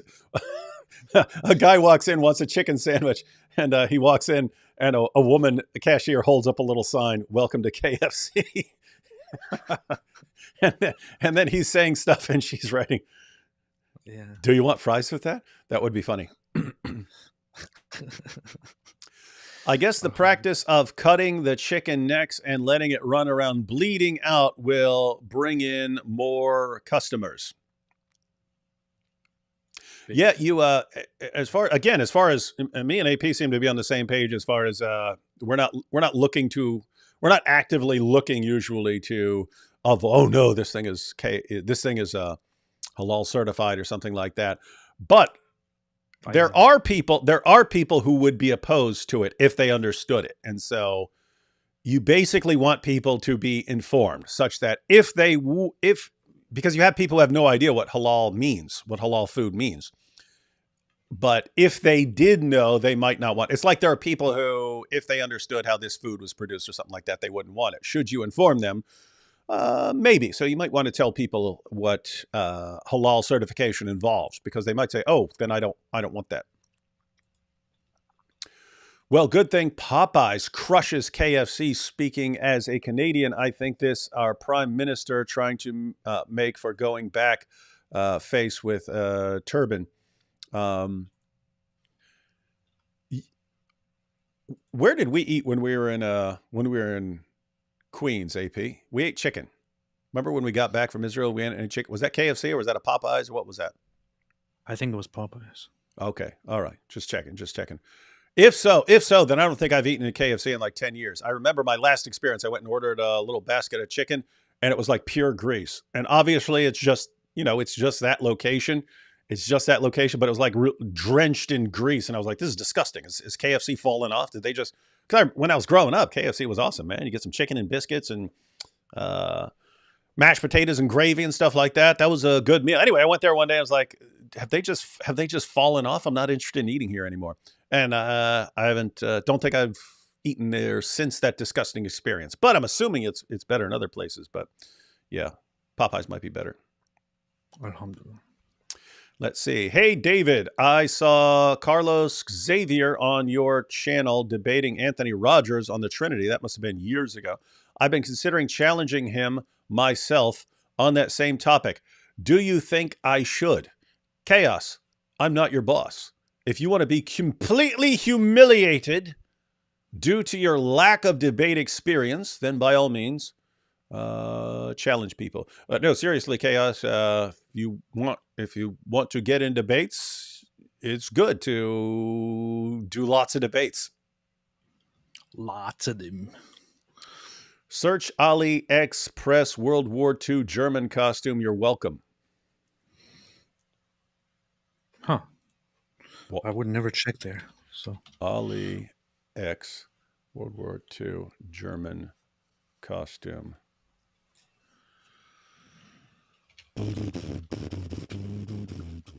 AliEx. Huh. What? Did something come up for you? Nothing came up for me. A few things, yes. I'll look at that. Okay. I'll But look at that. you already have your costume that you wear every day when you're not live. Yeah, but that's different. That's for my personal interest. Yeah. Stefan says, give them a secular inch, they take a Sharia mile. That is the concern, guys. And again, that's why you might want to be concerned. If you don't care, I don't care. I don't care how KFC prepares this chicken. I don't care who slaughters the chicken and so on. You might want to care about, again, the issue of creeping Sharia and slowly changing your entire society one step at a time. Good chickens are halal if they're clucking lying. Good chickens are halal if they're clucking lying. Yeah. Apostate plus tax says female KFC workers need to be required to wear a niqab. Niqab and whiteboard. We've got niqab and whiteboard so far, ladies and gentlemen. And Mike Winger is the type of person who doesn't have super chat, so I can't make him read awful Gen Z slang or song lyrics. Yeah, what a little weakling. Wait, he doesn't have super chat? What the? What a dork. You see that? Doesn't want to interact with fans. Wow. I was on the fence regarding the whole Mike Winger issue, but hearing this is just wow. I don't know. We have another Speech. anti-Wingerling here. You see, this is how it happens. People find out. The more you find out, it's the same thing with Islam. The more you find out, the more opposed you are to it. And Mike Winger, no super chats. Why? Has nothing but contempt for his fans. Doesn't want to hear from them. Nothing but contempt. Regards them as less than worthless. Wow. This is what these guys do. This makes me sick. All right, we'll get back to the rest of these super chats here in a few. We want to check out a Bible passage or two. Be prepared, AP, to cry your little eyeballs out. Oops. 1 Corinthians 8, plasma. Where is this? Where'd it go? You see, David doesn't know how to use it. There we go. Concerning food sacrificed to idols.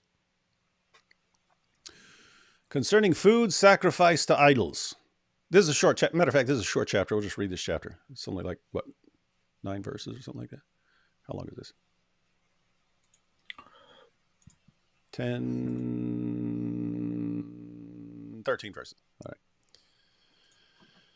All right. Now, about food sacrificed to idols like Allah. Food sacrificed to idols. So this is a concern that that some Christians have. So again, you can have the concern. Well, there's another concern that I haven't mentioned yet. Matter of fact, let's name all the concerns right now, and there could be more.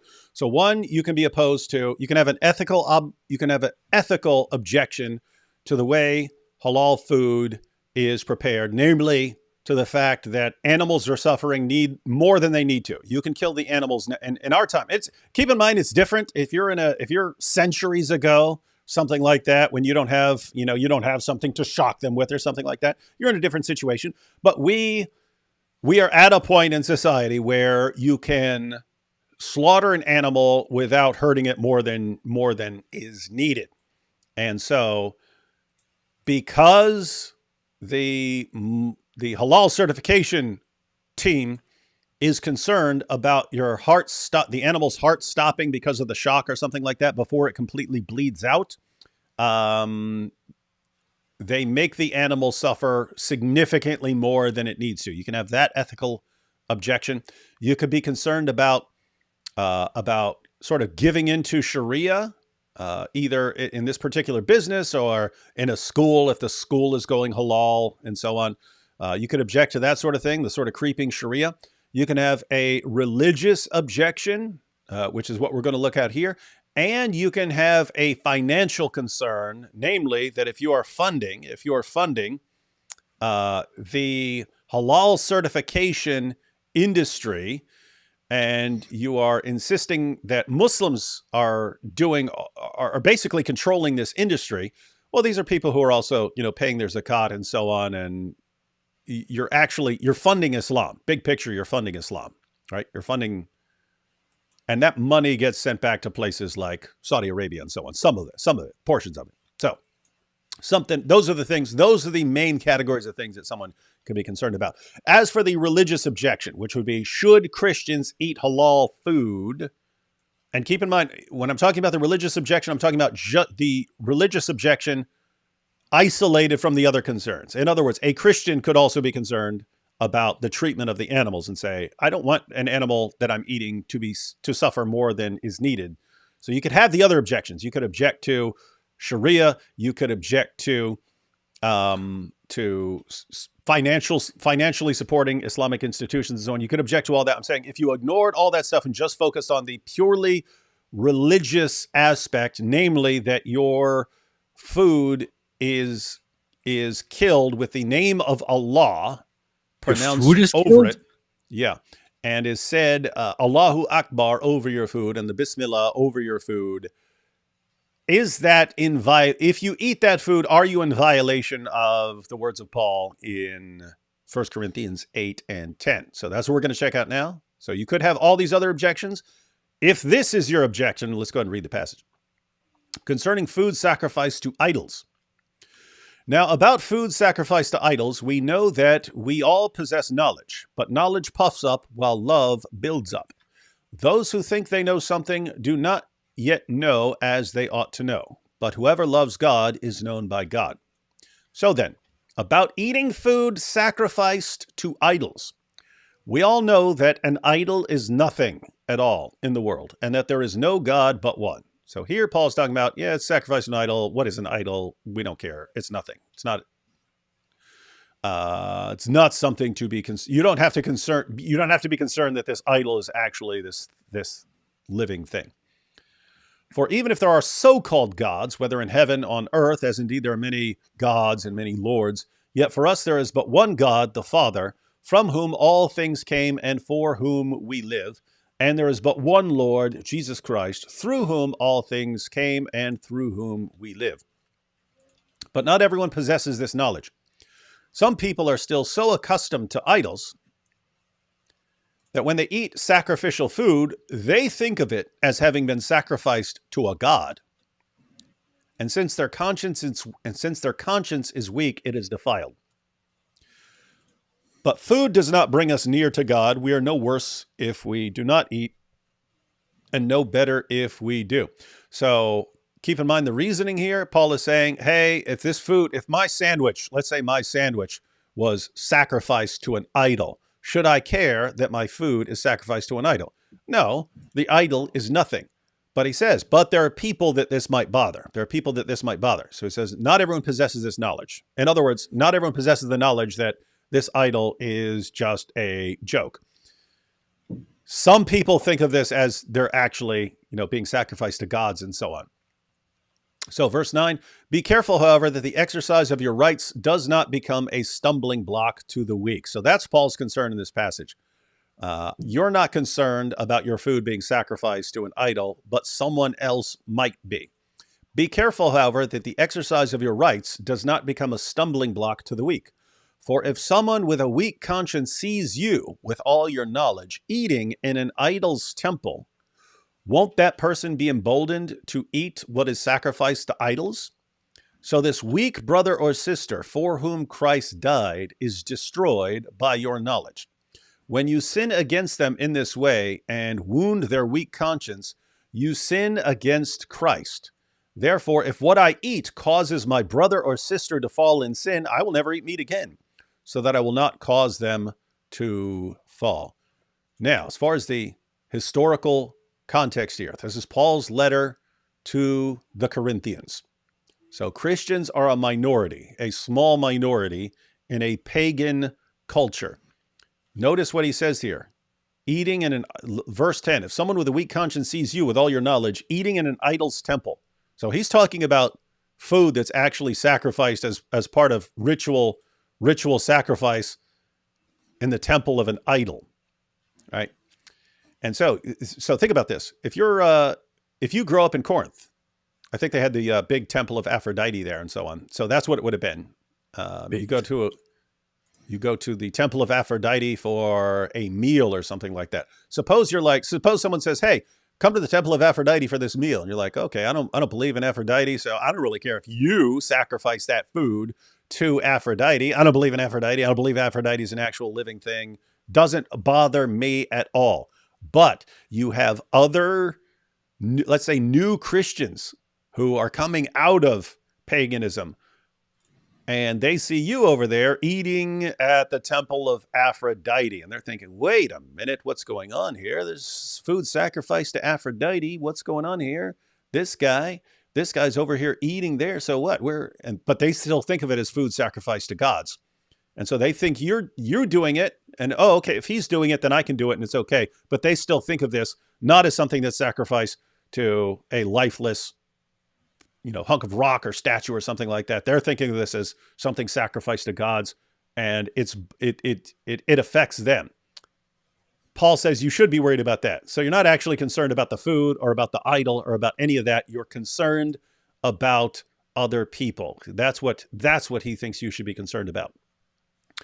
So that's one passage. We're going to look at one more. Look at part of chapter 10 is relevant as well. Part of chapter 10. Aphrodite is kind of based, though. I'm based. Fair enough. Did you agree? All right, so let's read this. Let's read this little part of 1 Corinthians 10, and these are basically the main passages that have to deal with this issue. All right, idol feasts and the Lord's Supper. By the way, I do have to emphasize here, what in that other passage in 1 Corinthians 8, remember, he's clearly talking about something prepared as some sort of worship or sacrifice. He talks about being in the idol's temple and so on. And here it's in the context of the Lord's Supper. So this is specifically having to do with religious practices and so on. He says, therefore, my dear friends, flee from idolatry.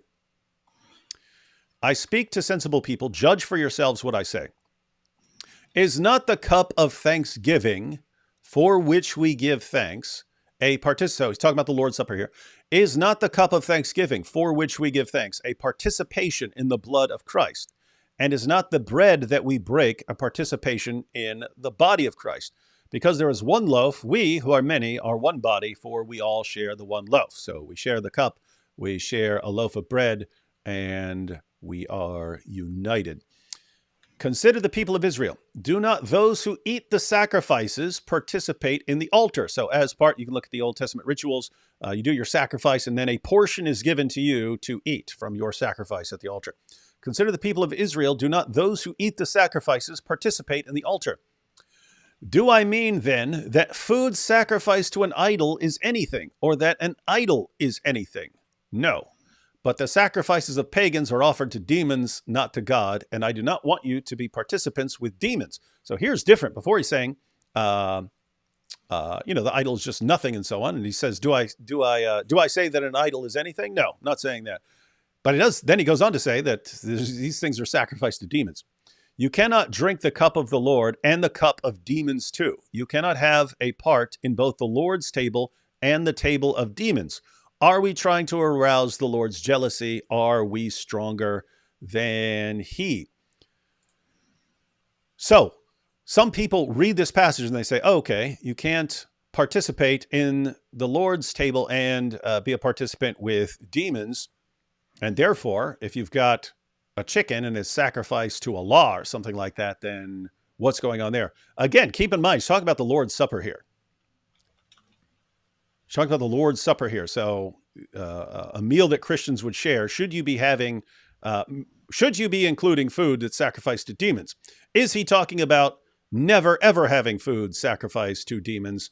Well, let's go ahead and keep reading, because he can't mean that, because he goes on to say he really doesn't care. As far as if the food is sacrificed to something, he doesn't care. It's not something that would affect a Christian.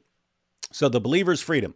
But he goes back to saying that his issue is he's concerned with people. Paul is concerned with people and their consciences. He's not concerned with the idol or demons or anything else. I have the right to do anything, you say, but not everything is beneficial. I have the right to do anything, but not everything is constructive. No one should seek their own good, but the good of others. Eat anything sold in the meat market without raising questions of conscience, for the earth is the Lord's and everything in it. So how this would work is you would sacrifice your animal to Aphrodite. Some of that would be part of the temple worship. Some of it would be sold in the meat market. Paul says if you're going and buying a steak, don't even ask. Don't even ask what this was sacrificed to. Why? The earth is the Lord's and everything in it. Everything is the Lord's. It's all God's. If an unbeliever invites you to a meal and you want to go, so if some pagan, some polytheist who worships Aphrodite says, hey, you want to come over for a meal? If an unbeliever invites you to a meal and you want to go, eat whatever is put before you without raising questions of conscience. So don't bother asking. Don't bother asking, hey, was this sacrificed to Aphrodite? I really want to know.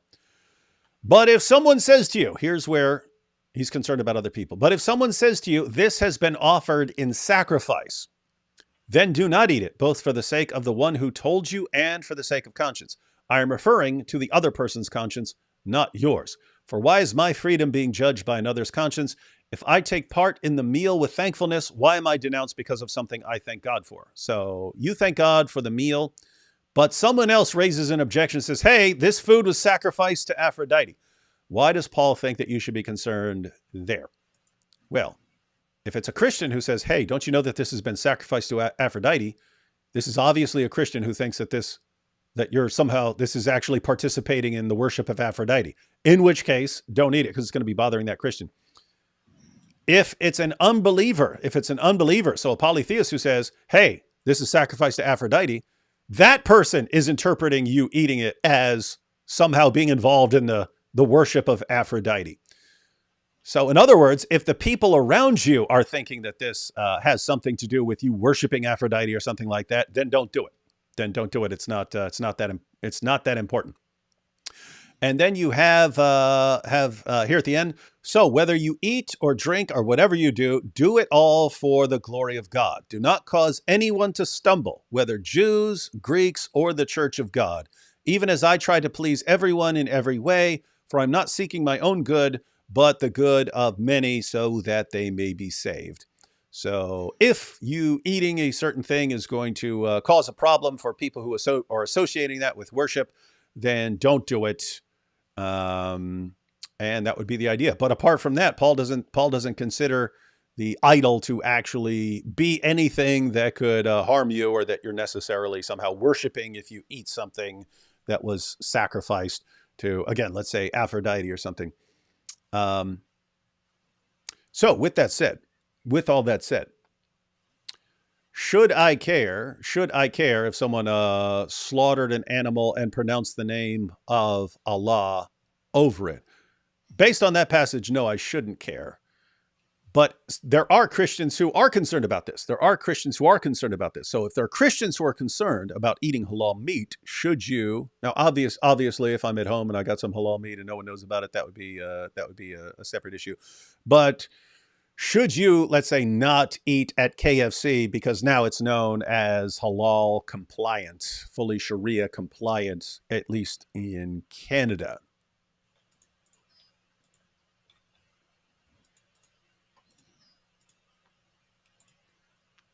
Is there a correct answer and a wrong answer? I'm asking people what they think on this issue. So, guys, what do you think? So, keep in mind, guys, I'm only referring to the idea: does eating halal chicken at KFC violate 1 Corinthians 8 and 1 Corinthians 10? Because you'd be eating halal food, and there are people. Let's say there are people around you, and they know it's halal food or something like that. Keep in mind, I'm not talking about the issue of Sharia. I'm not talking about where this money is going, if this is being used to send money to the Muslim world or something like that. Not talking about the ethical objection to the way the animals are slaughtered. Does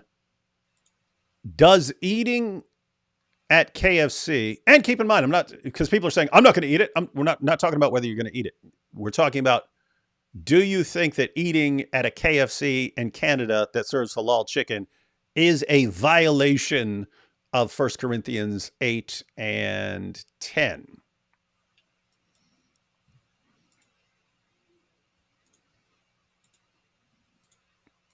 And I'm still getting objections that are related to other issues, like do not consume anything that pays halal tax to Muslims. That is a completely legitimate concern if you want to know where the money is going. And that's true of all business, not just Muslim businesses. You could say, oh, this company over here gives money to this organization that I don't wish to support.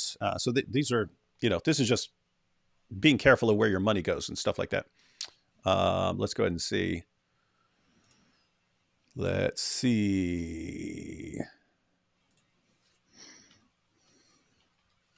Let me just put a bunch of these responses up. That's the question. Yeah, that is the question. Let's see. Every business that caves into Islam should be boycotted by non-Muslims.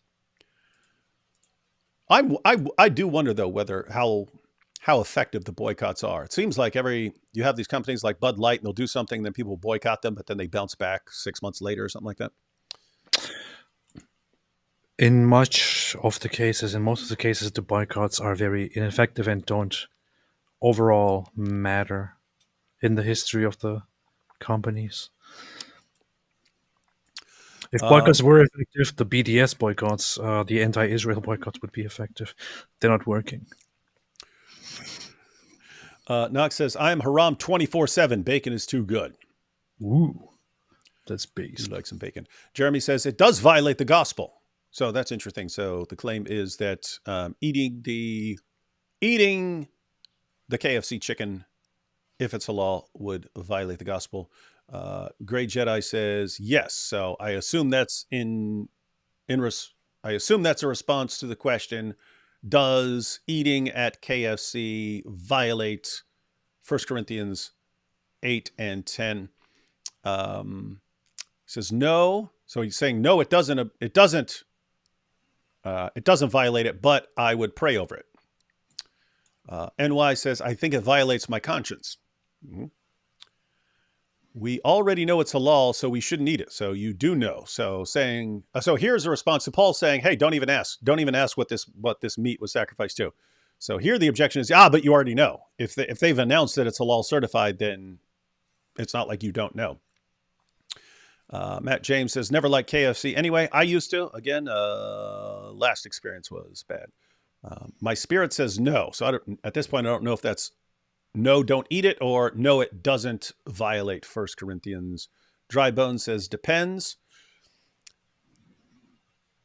That seems most relevant to the passage, because that's basically Paul's response. Hey, is it wrong to eat this meat? Depends.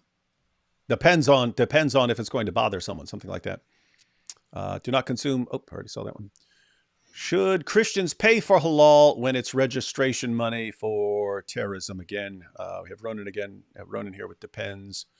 Boycott halal everywhere. JD, I would not eat halal food. Bo Rudder, no, their chicken makes me fat. That's a different objection. So that's a completely different objection. Namely, is KFC healthy for you? Let's see. It's beyond chicken. When we speak of idols, does it also apply to like American Idol, for example? Obviously. Okay. Protestant believer here says, there's nothing outside the man which can defile. So this is Mark 7:15. There's nothing outside the man which can defile him if it goes into him, but the things which proceed out of the man are what defile the man. Yeah, that's a similar principle to what the Apostle Paul is talking about. If you're eating meat, it's been sacrificed to an idol.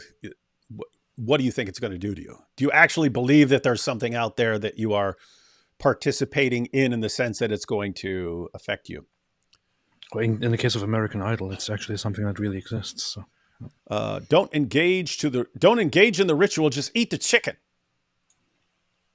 And here we have some of the other ones. No halal food. Halal funds the organization of the Muslim Brotherhood. That's based. Islam is dead as fried chicken.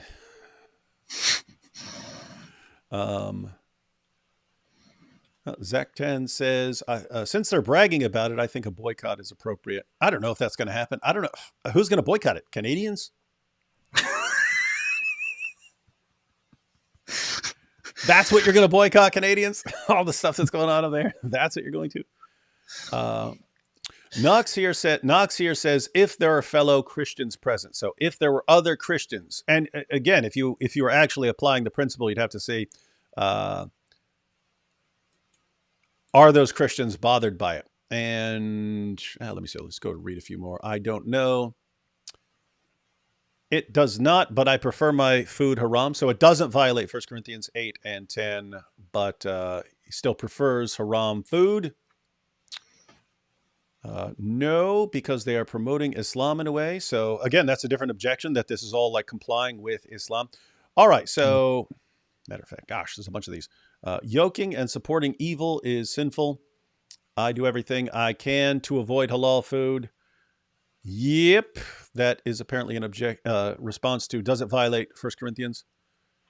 Sarah here says, I think it's on an interpersonal case-by-case basis with the people in your life. It seems to be up to individual conscience, but for me personally, it's a nope. Did the chicken, that's the real question, did the chicken pray 5 times?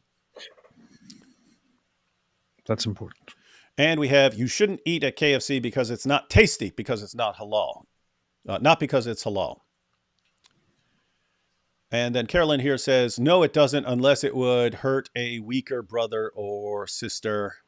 And then we have Caliber here saying, yes, it's a sacrifice to a false god. So, guys, we got pretty much every position that you could possibly have on this issue. What are you grinning at? You know what's stupid? If Christians were like Muslims, somebody would probably come up with some really stupid idea like KFC actually stands for kill filthy Christians. Yeah. Therefore, we should boycott it. Yeah, that would be. Maybe we just need to give up and be more like that. Guys, did you know that KFC stands for kill filthy Christians? Hey, I actually remembered when they tried to rebrand themselves years ago, because the company's originally called Kentucky Fried Chicken, but then when health concerns started taking over, the calling things fried, especially when they ended up with other menu options which are healthier, they want to be called fried chicken anymore, because it had, in lots of people's mind, that's unhealthy. So they tried to say it stands for kitchen fresh chicken. And that didn't last very long because everyone's like, we know what KFC stands for, you bunch of liars. Saying it stands for Kitchen Fresh. You guys remember those commercials? That's weird. Remember, they're sitting there with a bucket. They're going, KFC stands for Kitchen Fresh Chicken. I was like, what? You think it's like gaslighting, right? It's like, you guys can't gaslight us like that. We know what KFC stands for. A bunch of liars. Anyway, I'll just share my thoughts on this issue, guys. When you go to KFC, you're not going to some sort of like temple of an idol or something like that. You're not even trying to engage in some religious meal. Again, both the passages, 1 Corinthians 8 and 1 Corinthians 10, they seem to be in the context of some sort of ritual service and so on. So one, he talks about being in a temple, being in the temple of an idol. And the other one he's talking about in the context of the Lord's Supper.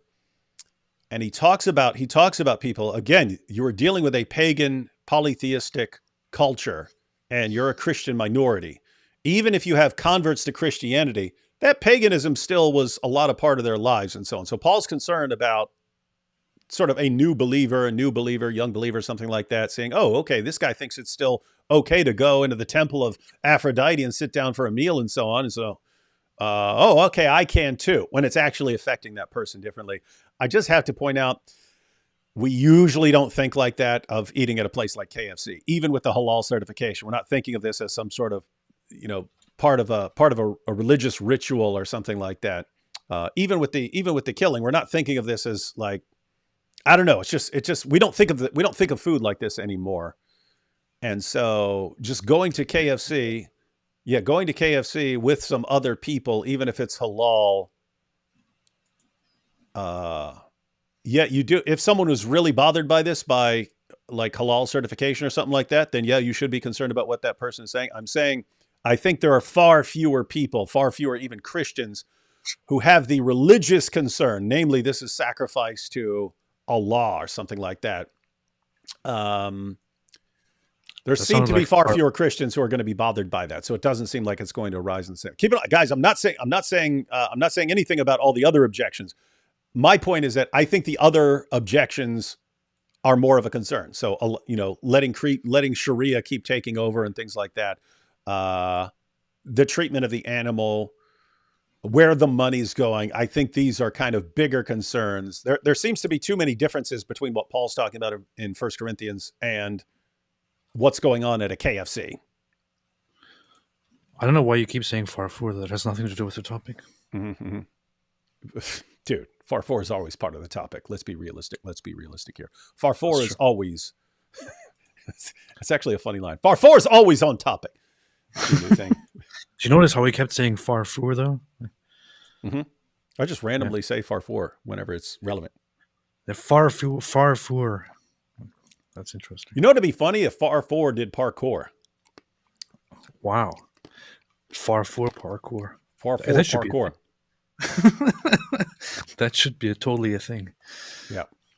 Yeah, guys. So those are my thoughts on basically the whole entire issue. In other words, with KFC going full halal, I'm more concerned about Sharia being implemented slowly but steadily in various institutions in the West. Then I'm concerned about, oh no, this is that chicken was sacrificed to Allah, and if I eat it, it's going to somehow pollute me or something like that. With that said, I probably won't be eating it at KFC anytime soon. Never go full halal, because again, it's kind of a collection. It's kind of a collection of reasons, and I think those collected reasons add up to a pretty good one. And I'll say, even though I don't really think that, even though that if you took everything else off the table as far as all the other concerns and just focused on whether you as a Christian are violating 1 Corinthians 8 or 10 by eating a KFC chicken sandwich, there's something there. There's something there about once you factor in all of them. Should a Christian be involved in this? I'd have to say probably not. but not an absolute line. In other words, if I go over to someone's house and they've got KFC there or something like that, I'm not gonna be, I want to eat that, blah blah blah. But if I have all sorts of places to choose from of where to eat, and here's a non-Sharia compliant place, and here's a Sharia compliant place, I probably favor the not Sharia compliant place. Just my thoughts. I would probably start a fight, a literal fist fight, if I went somewhere and I encountered Hey, that would be KFC. funny. That would be funny. We could do a quick little skit on that. What's this? Everyone walks in, it's like, hey, we got KFC, guys. You're like, what? You take the bucket and like throw it all over the floor.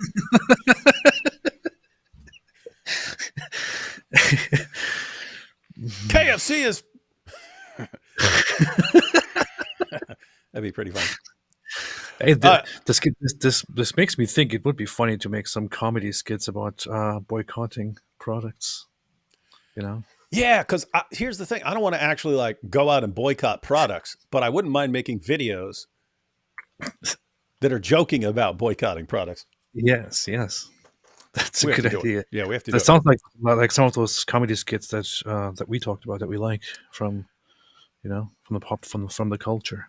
Hey, you need to move like down the road from me, and then we can just knock out skits every day. Anytime we're like, hey, I just got an idea for a skit. Okay, let me get my camera. We'll go record the skit. Yeah, we should do that. Hey, who's that over there? Someone just gave 5 memberships. Pants Schmance. Shout out to Pants Schmance for gifting 5 Apologetics Roadshow memberships. All of you who just received a free membership, be sure to thank Pants Schmance.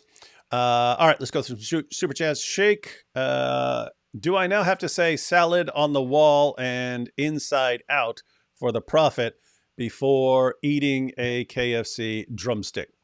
Yes. Yes, you do. Or else. It's a well-known fact, yeah. Mike Winger is the type of person to bring a food scale to McDonald's to check if it's really a quarter pounder. I've discovered that this is 17 grams short of a quarter pounder, and I'd like to speak to the manager, please, about whether this place is guilty of false advertising.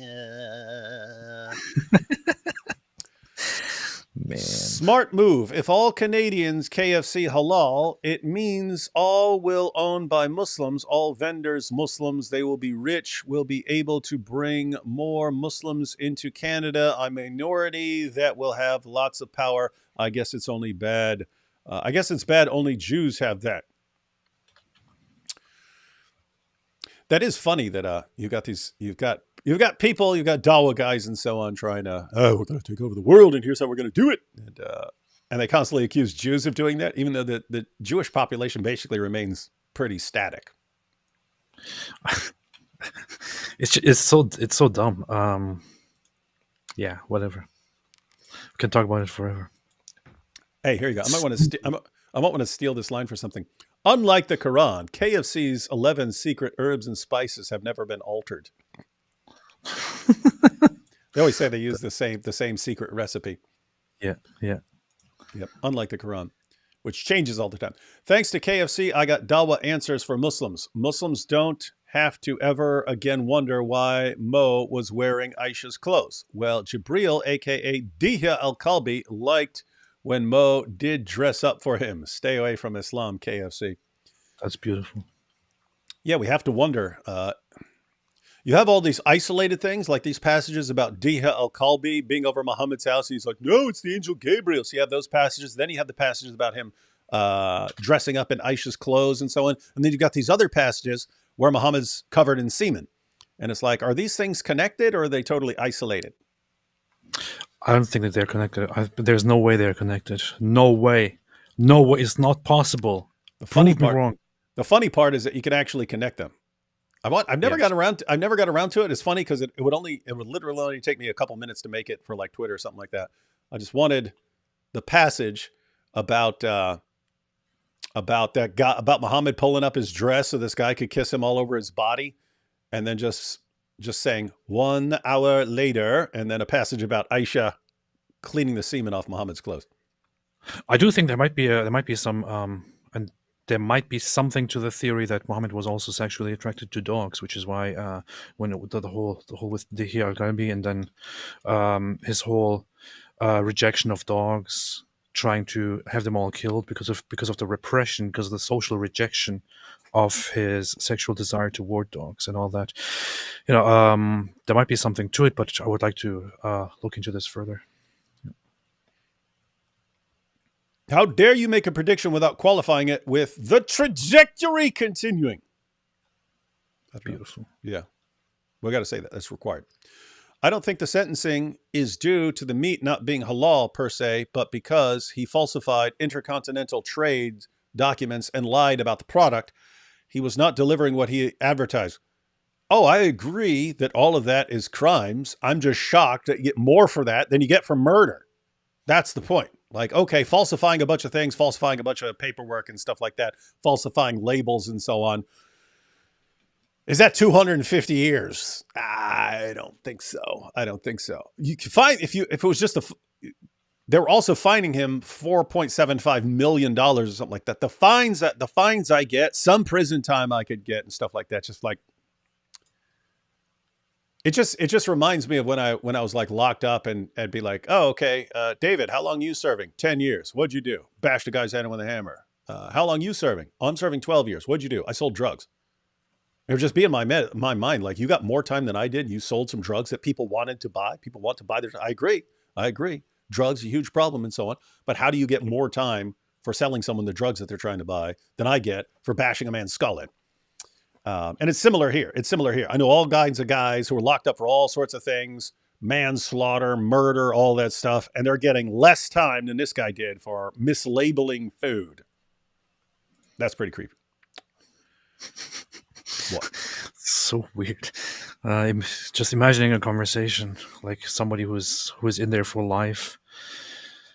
Yeah. Or somebody who's just getting out is talking to the other one who is in there for life. It's like, what are you here for?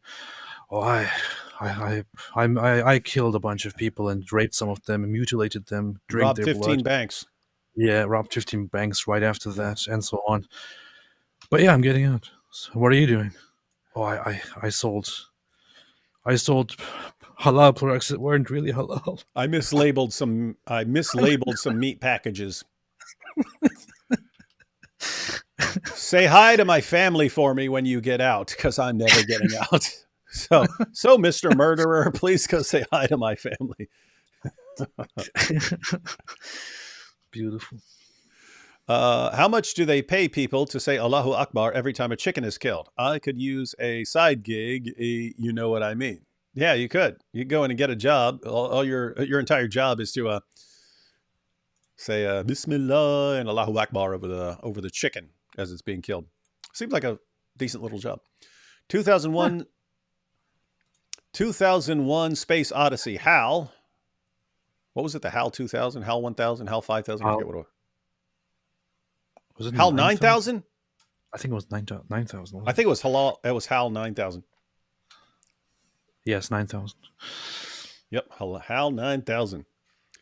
You know what's funny? When I was trying to remember it, I was trying to remember it from the book and from the movie, and I couldn't remember it, but I remembered it from the Beastie Boys lyric. Don't ever trust the HAL 9000. That was in one of their songs. I was just thinking, no, it is 9,000, but then I was wondering if I'm thinking of the... It's over 9,000! Or about that, yeah, exactly. That was one of the times when I was starting to realize more so the difference between a woman's sense of humor and a guy's sense of humor. Me and Nabil were cracking up laughing, watching that over and over again. And our wives are just looking at us like, what the heck are you laughing at? Like they're grinning like sympathetically, like, oh yeah, that's cute and stuff. But they looked legitimately confused that we were cracking up laughing over. It's over 9,000! That's good. That's good. 2001 Space Odyssey. Halal. Hal. Look, Dave, I can see you're really upset about this. I honestly think you ought to sit down calmly, take a stress pill, and think things over. Halal. You have to be calmer.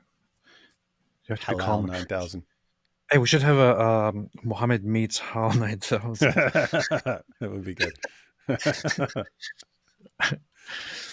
I put insult Mike Winger into an AI bot, and it came up with a 2,000 character, over 300 worded insult.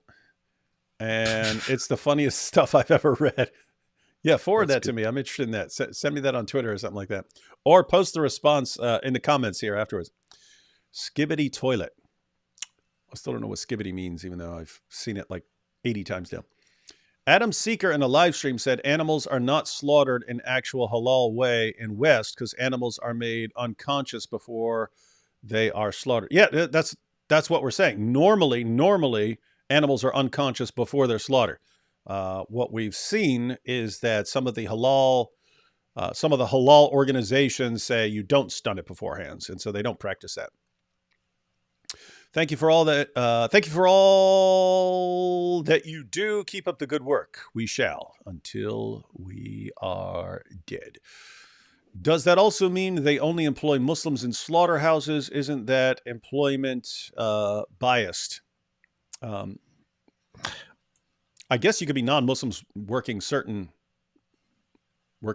ways, but yeah, the person actually killing the animal would have to be Muslim, right? Alhamdulillah. Now you know. Yeah. Also, it's not possible for all butchers to say Allahu Akbar when slaughtering the animals. Why not? They all 'Cause have you to only- say it. If you only get Muslims to do it. Yeah. That's a super sticker. Pair You'll character. just have to say it. If they refuse to say it, Mosh Cohen says the horseshoe theory makes a lot more sense now. Wait, what's that? The horseshoe theory. What's he talking about? the horseshoe theory is this whole idea that that the politically moderate side is, imagine a horseshoe. Oh, okay. Mhm. Where the political extremes unite very much in their attitudes and their thinking and political positions.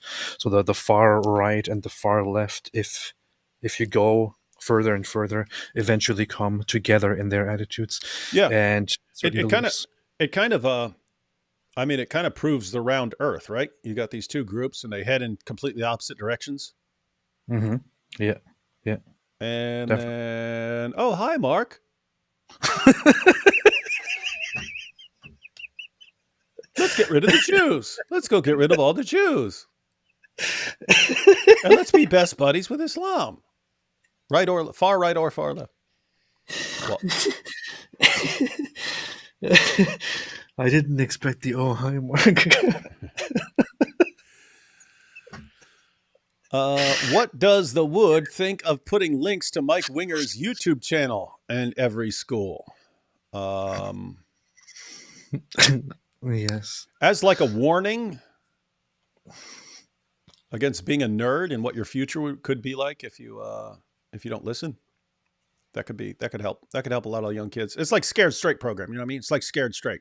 Like the classic Scared Straight program. You take a kid who's getting into some trouble, toss him in a prison with some inmates who talk about all the stuff they're going to do to him if he gets locked up, and then he scares him, and then he goes straight. Well, just imagine you take someone and say, hey, you could end up like a biggest nerd on the planet. Just look at this guy and be like, oh, okay. Start lifting weights. Alhamdulillah. Our KFC is going to have the adhan in stores now. Lol. Yeah. So we've got the call to, instead of going ding ding when you walk in, it'll be hello, Akbar, and you're greeted by a woman in a niqab who's writing on a whiteboard.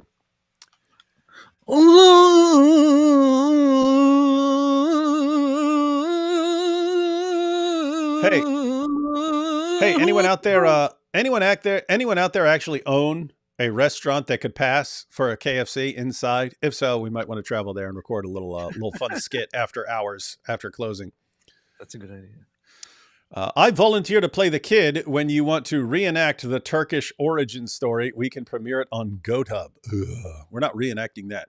We get banned for reenacting the perverted stories about the origin of the Turkish people.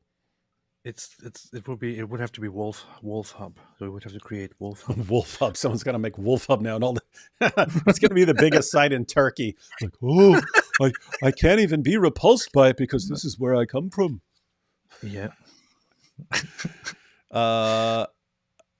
AI wrote, if a black hole decided to get into if a black hole decided to get into the business of insults, it would hire Mike Winger as its poster child because even it would be embarrassed by the sheer vacuum of anything resembling a personality or achievement he brings to the table.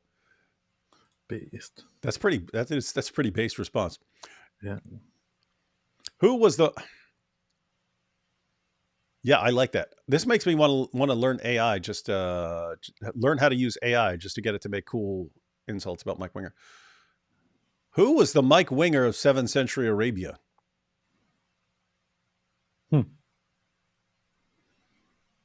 Abu Bakr.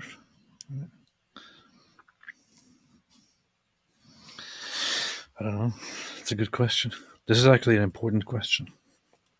I'm trying to think what the closest parallel is. I have to get back to me on that one. I will think about that. That's a serious and important question. Yeah. On X, I sent you a couple images from the new KFC commercial. One moment, everyone. I'm like 1,000% sure. Not gonna want to. he made them. He made them. He's got the colonel. He's got the colonel in a thaub, and we've got a woman serving in a niqab. That's based. Good. It's good to see what you do with your time next soccer night. Halal makes me so angry. What is wrong with these people? Barbarians.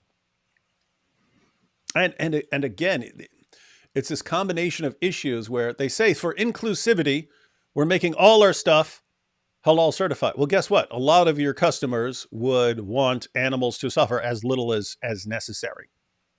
And so you're basically saying, screw your ethical objections, screw your ethical concerns, screw any religious concerns, screw any concerns you might have about Sharia, screw any concerns you might have about where this money's going and so on. And we're saying screw you in every possible way to be more inclusive. No, you're not. You're backing down. You're backing down like cowards to the relentless Islam machine. Backing down is based. It is based as possible. AP, as a German/Turkish speaker, what's your honest opinion about English as a language? Asking as a language lover who speaks English and Russian. What's your perspective on it? Very, very funny question. Very interesting question. Thought about that quite a bit in the past, and also discussed it in the past. There are lots of opinions on it, but so English is very much based on an old Germanic language with heavy influence of many insertions from later French culture, the locals of the British Isles, and so on. It's very, very interesting. It's just it feels like often English is very much oversimplified, turned into a very simple language to make everything as simple and lazy as possible. But that's also a good thing, actually. That's also a good thing. You could say you could be a critic of it and say, oh no, it's so simple. It's a stupid language. Some people call these stupid language, but that's actually a good thing, because it's a language that you can communicate in very easily and very smoothly and very nicely, as opposed to a language like Persian, for example, which is a very, very very artistic and sophisticated language, whereas we're saying I need to go poop requires a lot of dancing around to form a proper sentence. So yeah, those are my thoughts. Okay, if the entire world were just going to speak one language and the options were German, Turkish, or English, which would you choose? That's all you had to say. German. Great. And one day it will happen. No. I've shared my theory before about how language influences people's entire way of thinking. If everyone spoke German, the entire world would be at war instantly and would be destroyed. German is the best. That's probably why you like it. Mike Winger talking about Catholicism is like Ali Dawa talking about ozone layers. The 7 ozone layers, right? But how could anyone have known? Anyway. People were saying there are 8 ozone layers, but now I was saying out there's 5 ozone layers, but him was saying. Should just build IKEA furniture so Trent doesn't bully him again. Yep. SNL Cluckin' Chicken is halal. Look it up. Yeah, I saw this. I saw this comment pop up, so I looked at it. It is from 1993. That's Phil Hartman in the thumbnail. I will check that out as soon as we're done because I like that era of. But it's a commercial. It's a 2-minute commercial for Cluckin' Chicken. I will find out whether it is halal or not.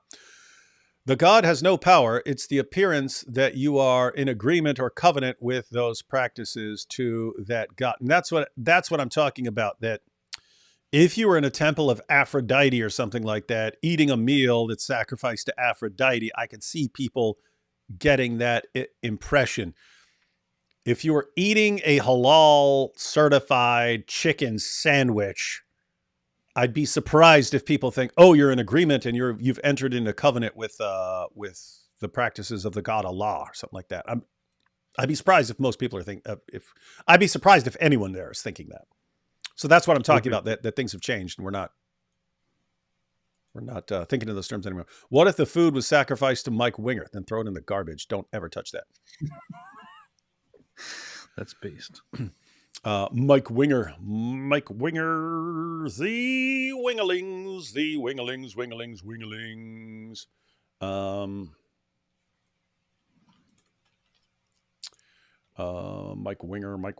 Mike Winger. Oh, Angelo says, would Matthew 15:11 apply? That's something similar to what Paul is saying. But that was brought up, but the Mark passage. 1 Thessalonians 5, abstain from all appearance of evil. Yes, if you are giving the appearance of evil, then don't do that. I don't know that eating a chicken sandwich would be the appearance of evil.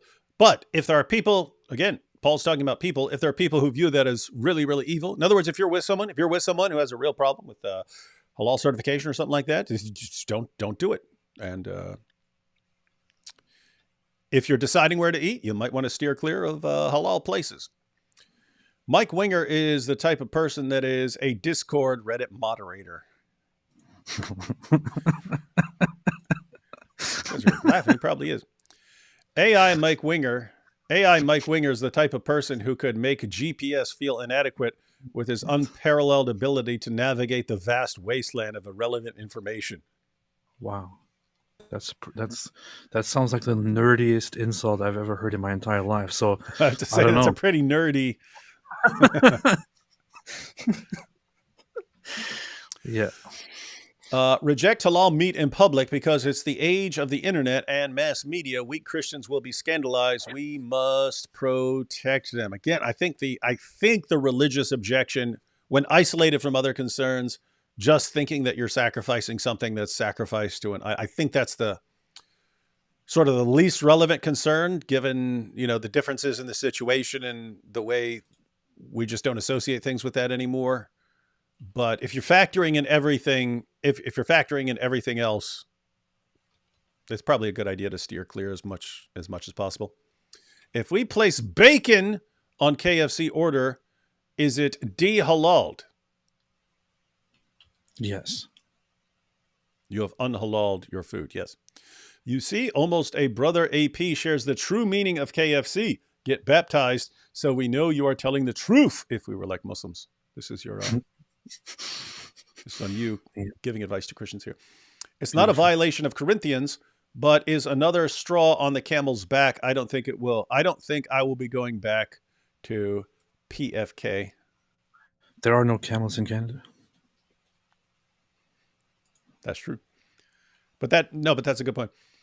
No, KFC did it to score a political point, and accepting this will give others the idea, and gradually everything will be halal. As Canadian, I will not. Yeah, that's the issue of creeping Sharia. My view is don't give an inch to Sharia. So for me, that would be the major concern, that all these companies and organizations and institutions are being slowly Islamized. The pork product ban should get more attention, in my opinion. It implies they're catering to Muslims specifically in the workplace as well as the restaurant. And I would say indisputably, You didn't change all these rules to cater to any group but one. And you say, we're catering to one group and their religious requirements to be inclusive. To who? To that one group. That's what's always insane. It's the same thing with free speech. In order to be inclusive, we have to make blasphemy laws. We all know who the beneficiaries are of those blasphemy laws. You're going after people who criticize one religion. That's all you're doing. So you say, oh, it's to be inclusive. It's not. You mean it's to cater to Islam. Well, to be honest, it's also for our own good because it's dangerous to disrespect Islam. There's that. New skit: Farfour's Hardcore Parkour LLC, spreading the peace of Islam through outdoor exercise. That would be funny if we made it like it's an advertisement for a company. Come to Farfour's Hardcore Parkour. Yeah, get in shape, kiddies. But you get kids there for parkour, but it's actually training to be Hamas terrorists. It's all training how to get over fences. Wouldn't that be funny? And under fences. Or we could do a Farfour parkour video where he jumps on the rooftops of high buildings in order to execute gay people. We can make we need the Farfour costume. Then we can make all kinds of videos. We need the Farfour costume. We need you to live down the street from me. And then we just make skits. We'll make skits every twice. We'll make 2 skits a week or something like that.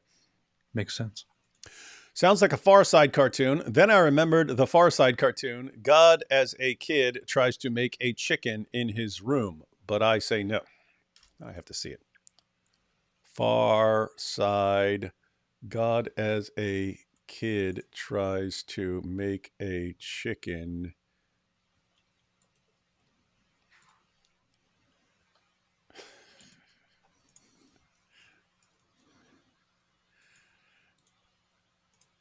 God, as a kid, tries to make a chicken in his room. Oh, he's got test tubes and stuff there, and then feathers flying all over the room. That's not very funny. No. It's very, very funny. It's not even funny. Spiritual principles. Nut is AI Mike Winger is the kind of nerd who would get solar eclipse wrong by arguing that it's actually the moon playing a cosmic game of peekaboo with the sun. That is correct. Halal camel urine or haram Chick-fil-A? Checkmate, Islam. Halal camel urine or haram Chick-fil-A?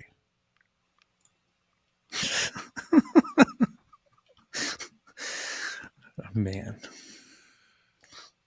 I have to say, yeah, I can't imagine Chick-fil-A going halal. So that's good. I'm sure they're loving this. I think McDonald's was discussing about introducing camel urine for Muslim customers. Mm-hmm. D says, yeah, that guy got screwed. False advertising is usually 6 months plus a fine. It's not even a sin to eat haram food unintentionally. Just have to repent if you find out you did. Yeah, again, I mean, I'm totally fine with there being penalties, even massive fines, because, I mean, he's making piles of money from these countries and so on. Even some jail time. But, you know, if you said 2 years or something like you said 2 years, I would consider like 2 years reasonable. 18 months, 2 years, something like that. Big fine. That would all make sense.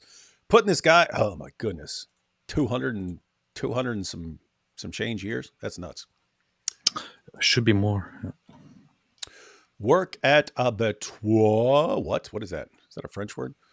Everything is technically halal because the CO, huge money for the halal certs per animal. So not everything gets the certification. It's a way for the company to maintain international markets. Islamic win for revenue.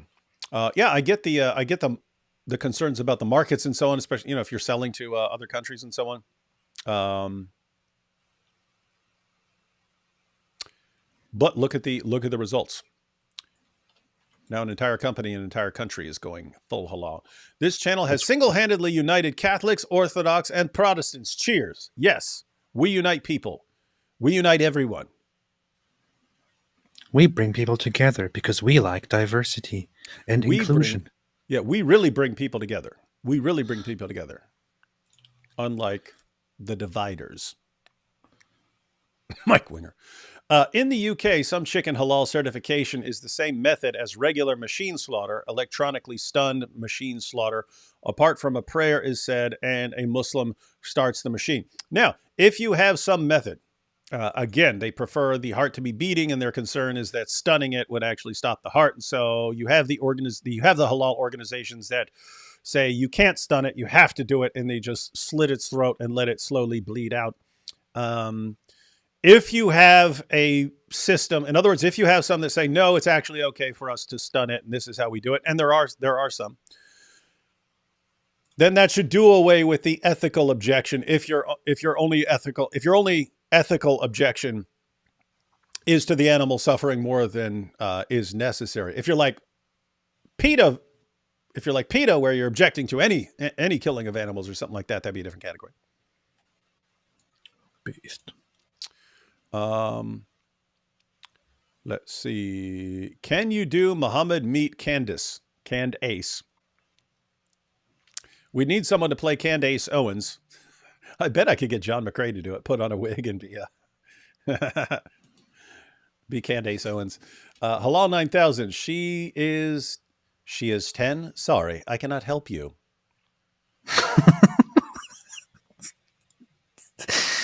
That's messed up. Hey, David, I Gmailed you last week about ChatGPT thumbnails. Could we email?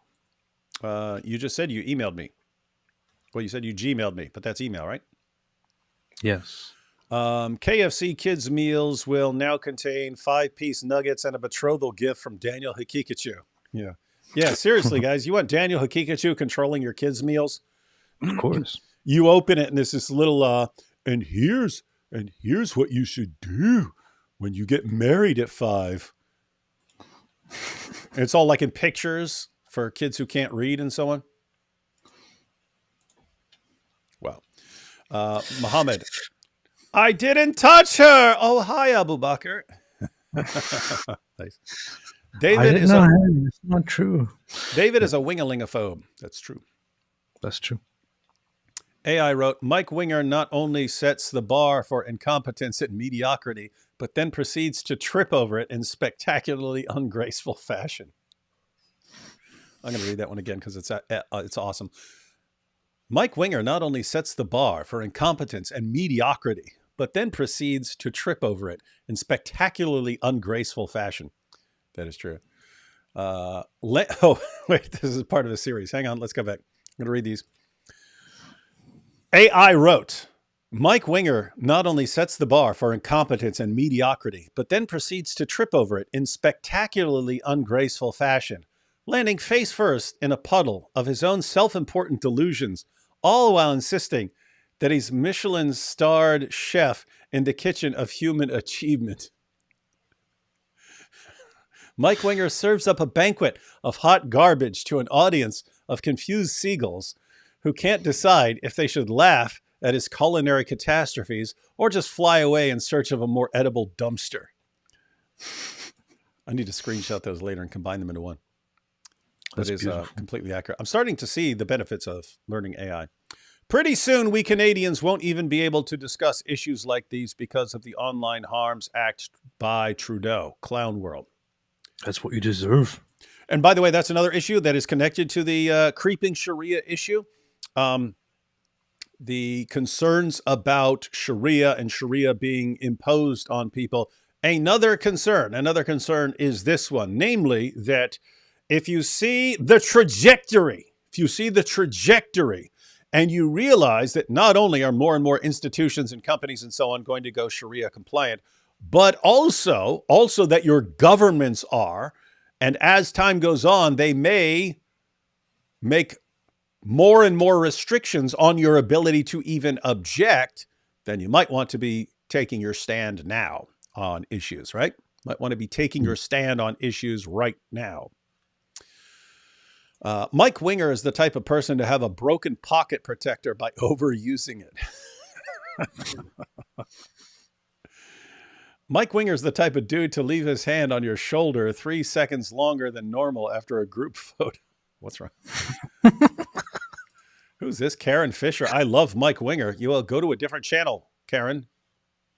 Could we only love him in the bare minimum sense that we're required to love our enemies over here? Alhamdulillah. David needs Case O to just say you're banned anytime someone talks good about Mike Winger. That is true. I might need to assign a moderator whose only job is to ban people who say something nice about Mike Winger. Mike Winger is the type of dude to leak baby powder out his shorts while golfing in calf-length socks. Oh boy, what have we spread here? Mike Winger is the kind of nerd who could recite the entire Star Wars saga in binary while simultaneously solving a Rubik's Cube blindfolded, yet still manages to trip over his own shoelaces when walking in a straight line. AI is pretty good, man. Is this real? Does AI actually come up with these kind of awesome insults? AI is amazing, yeah. And it's getting amazinger. Always wondered how one man could deceive 2 billion people. Oh, we know how it works. You want to deceive 2 billion people? Just walk out and say, hey, every horrible thought and sick stuff in your head, that's what Allah's going to give you in paradise, and that's what you can make happen to some extent here, as long as you do it in the halal way. That's kind of based. So normally we would say, hey, if you want to just go rob someone and take all their stuff, well, that's bad. But if Allah wants you to do it, then you can go do it. And now you can go rob people, take all their stuff, and God wants you to do it. Lots of people look out, hey, there's that woman over there. I'd like to go just take her and bang her. And but no, I get in trouble. Well, what if the creator of the universe says, hey, you can go do it, and he wants you to do it. He wants you to go snatch that lady, kill her husband, and take her. Good deal, huh? Yeah. You convince a bunch of people of that, you have got a religion that is going to explode. That's what they do. Everyone's fighting for Palestine. Meanwhile, Momo on Hafsa's roof taking a dump while facing Sham. What? Based. Mike Winger is the type of dude to fart at Thanksgiving dinner and spend a full half an hour apologizing, thus making his fart the most memorable thing. What's wrong with people? Kosher meat is killed in a similar way to halal. And if your objection, so kosher meat killed in a similar way to halal. So if you had a place that is also requiring animals to suffer more than is necessary, then you could have the same objection regardless of whether it's Islamic or not. You wouldn't have the other objections and so on. But yeah. you could still have that. You could object to killing animals at all. Different people can have different views on things. Why are you not talking about Judaism? I, Daniel, want to take a peek at you, young lady. Daniel, take a peek at you. Daniel, take a peek at you. Mike Winger's the type of dude to ban conversations about Thanksgiving fart affair just to have his family refer back to it as farts giving behind his back.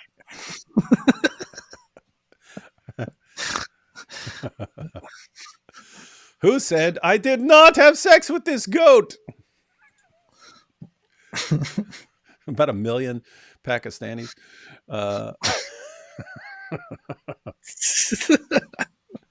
The comments on Mark Ruffalo going against Sharia. Did Mark Ruffalo go against Sharia? He made a tweet where he was because he's a PETA guy, isn't he? A what guy? Isn't he one of those PETA guys? Go ahead. Tell me what you were saying. He made a tweet where he was it was a very stupid tweet, but it was basically about how the right, the conservatives, are like the Christian form of Sharia law or something like that, and of course they are very popular when people say dumb stuff like that. Mm-hmm. But of course Muslims and many others got offended by this and were like, "What? How can you do this? How can you use Muslims and Islam as an example to vilify people again? Of course we are not as bad as those Christians." So that's the whole controversy. Nice. Mark Ruffalo, what a guy. Halal Happy Meal is really a bride's meal. for Daniel Hikikachu, the only guy who takes his wives out for Happy Meals. That's beast. Farmhouse theologian. How do you pronounce this? Do you know? Looks like some French word. Abattoirs? Abattoirs? Looks like abattoirs, but I know it's probably not pronounced like that. It equals slaughterhouse. This is where the halal certifications come from. KFC, like most places you buy meat, probably always use technically halal. They now have the certification for it from the abattoir, is that right? Which is revenue for Islam. Nice. That's good. That's good. You're a I chronic like when something Islam. You're a chronic sufferer of MWDS, Mike Winger derangement syndrome. It's not derangement if the concerns are valid. Yes. Do you think Muhammad's close companions, wives, relatives actually believed he was a true prophet, or did some not believe? It depends. I would suspect that the people who signed on early actually believed it, and that some of the people who signed on later, when it became dangerous to oppose or reject him, were actually unbelievers. Because you get to a point where you can't tell the difference between everyone has to say the right things and do the right things. It's similar to today, where it's estimated that between 5 and 10% of Muslims in Muslim countries are actually closet atheists. It's similar to, officially 99% of Iran would say they're Muslims when it's actually 40%. So most people do not believe in Islam, but most of them would say they believe in Islam if they were required to. So I would suspect that some of his companions didn't actually believe. Very terrible people. In fact, so you take Abdullah ibn Abi Sar, who was one of Muhammad's scribes, realized that Muhammad's not a true prophet. Awesome. It's an awesome incident from the Muslim sources when Abdullah ibn Abi Sar, who's one of Muhammad's scribes, blurts something out. And Muhammad says, yeah, include that. And so he's making changes to the Quran and adding things to the Quran. And he's just thinking, if Muhammad's a prophet, then I'm a prophet too, because I'm making changes to the Quran. And he's saying, yeah, do it. So if he's a prophet, then I'm a prophet, because I'm the one who just said that. I'm the one who just said that. And he says, I know I'm not a prophet. So if he's a prophet, then I'm a prophet. I know I'm not a prophet. Guess what? He's not a prophet. And so he left Islam. Later on, when Muhammad takes over, Muhammad wanted him executed, but Umar interceded for him and he survived. But guess what? That guy died as a Muslim. Did Muhammad conquering Mecca somehow magically convince him that Islam is true? Highly doubtful. But he learned to live as a Muslim, which you had to, or you died. Terrible, terrible people. Why would they not believe Muhammad? It's just can't make sense of it. Mm-hmm. And there's a question, possibly even Aisha, when she says, your Lord hastens to satisfy your wishes and desires. It's possible that, come on, dude, you're a joke. Well, she was a child. Why would you trust a child? Yeah. Mm-hmm. Mike Winger, the type of guy to laugh at the Exorcist movie differently, is a closet Muslim. What? Saying that Mike Winger's a closet Muslim? I don't know about that. David, look up AI insult generator. There is a site called Perchance, and then just type Mike Winger into the brutal one, and it will come up with gold. Really? I'm screenshotting these instructions on how to make fun of Mike Winger more easily. Mike Winger is the type of guy that talks about Santa Claus with a mischievous twinkle in his eye. What's wrong with you? All right, guys. We've gone through the halal stuff. AP says avoid halal at all costs because it's going to hurt his feelings. Yeah. It's very problematic on such a level that I just don't like it. That's why I think everyone should stay away from it. Yeah, and I've sort of mentioned all the major concerns someone could have. My personal view is I don't think any of that is like complete deal breaker. Again, if I were going over someone's house and they're serving KFC or something like that, I'm not going to object. But I would make reasonable efforts to, if I have a choice, avoid halal food, and probably won't. Well, I could say really, really probably I'm not going to be going to KFC. Yeah, I presented my position on that already. If I went to a place and they offered me KFC, I would start a fight, and it wouldn't end until somebody dies. Indeed. So those are the issues. Those are my thoughts. You may disagree with me, but you are free. You are free in this world to be wrong and disagree with me. AP, not sure. We're traveling this week. Not sure. We will have to check out the internet up there in case we want to go live one night. But guys, you might not hear from us from a little while because we're going to be traveling and going to a conference and stuff and recording a bunch of videos. But the plus side is we will have some pretty fun stuff, some pretty fun epic stuff. Yes. Very soon. All right, these last two super chats real quick. Sergeant Osiris from Tropic Thunder to Daniel. Oh my, I told you not to go full with this baby stuff. Yeah, I was saying that we should always Never go full halal. I have the Jihadi Tears mug. There's a link if you want one, because people occasionally ask me, hey, can I where do I get one of those? There's a link in the description box. But I was thinking one, never go full dawa. But that's from Sergeant Lincoln Osiris, who's one of the coolest characters ever. No. If you don't know who Lincoln Osiris was, you have Robert Downey Jr. playing an Australian blonde-haired, blue-eyed Australian method actor who undergoes a surgical treatment to play a black war hero. And then while recording that, the black war hero has to disguise himself as a Chinese rice farmer. And so it's like it's all these layers. It's pretty, it's pretty crazy. Zechariah, and then finally for here from Nutties, Mike Winger's the type of person to think people are being serious about gooning and edging and tell them how to do it biblically. Still don't know what gooning and edging are, but I'm guessing I don't want to know. All right, ladies and gentlemen. Someone send some more. Hey, Mosh Cohen. I don't know if you just did this or this was from earlier, but gave 5 Apologetics Roadshow memberships. Hats off to him. Not sure if I missed anyone else who gifted Roadshow memberships, but shout out to everyone who did. And we are not sure when we're going to see you next, but we will see you next time. We might never see each other again. And we will have some awesome stuff. Hope to see you in Ohio if you're going to the conference. If so, hi. Come up and say hi to us. And again, if those of you are going to the conference, there is at least one skit where we need an audience to be in the background. So if you want to be in a video, you can. If you're going to the conference, you can actually be in one of our videos. If you want some lines, you can also get some lines in the video. Dusty here says, just posted an AI-generated image of you on X. Horrible. No AI-generated images of me. The real me is pretty enough.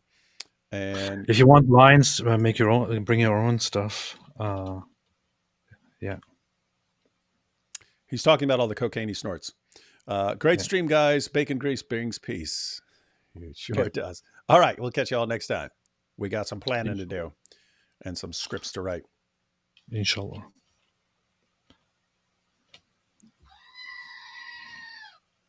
Wait a second. Someone just tossed in a... Oh, there we go. Blessings and prayers. That's way better one to end on than the horrible stuff that Nutters always says. Except when he's making fun of Mike Winger. Then it's all good. All right. Catch y'all next time.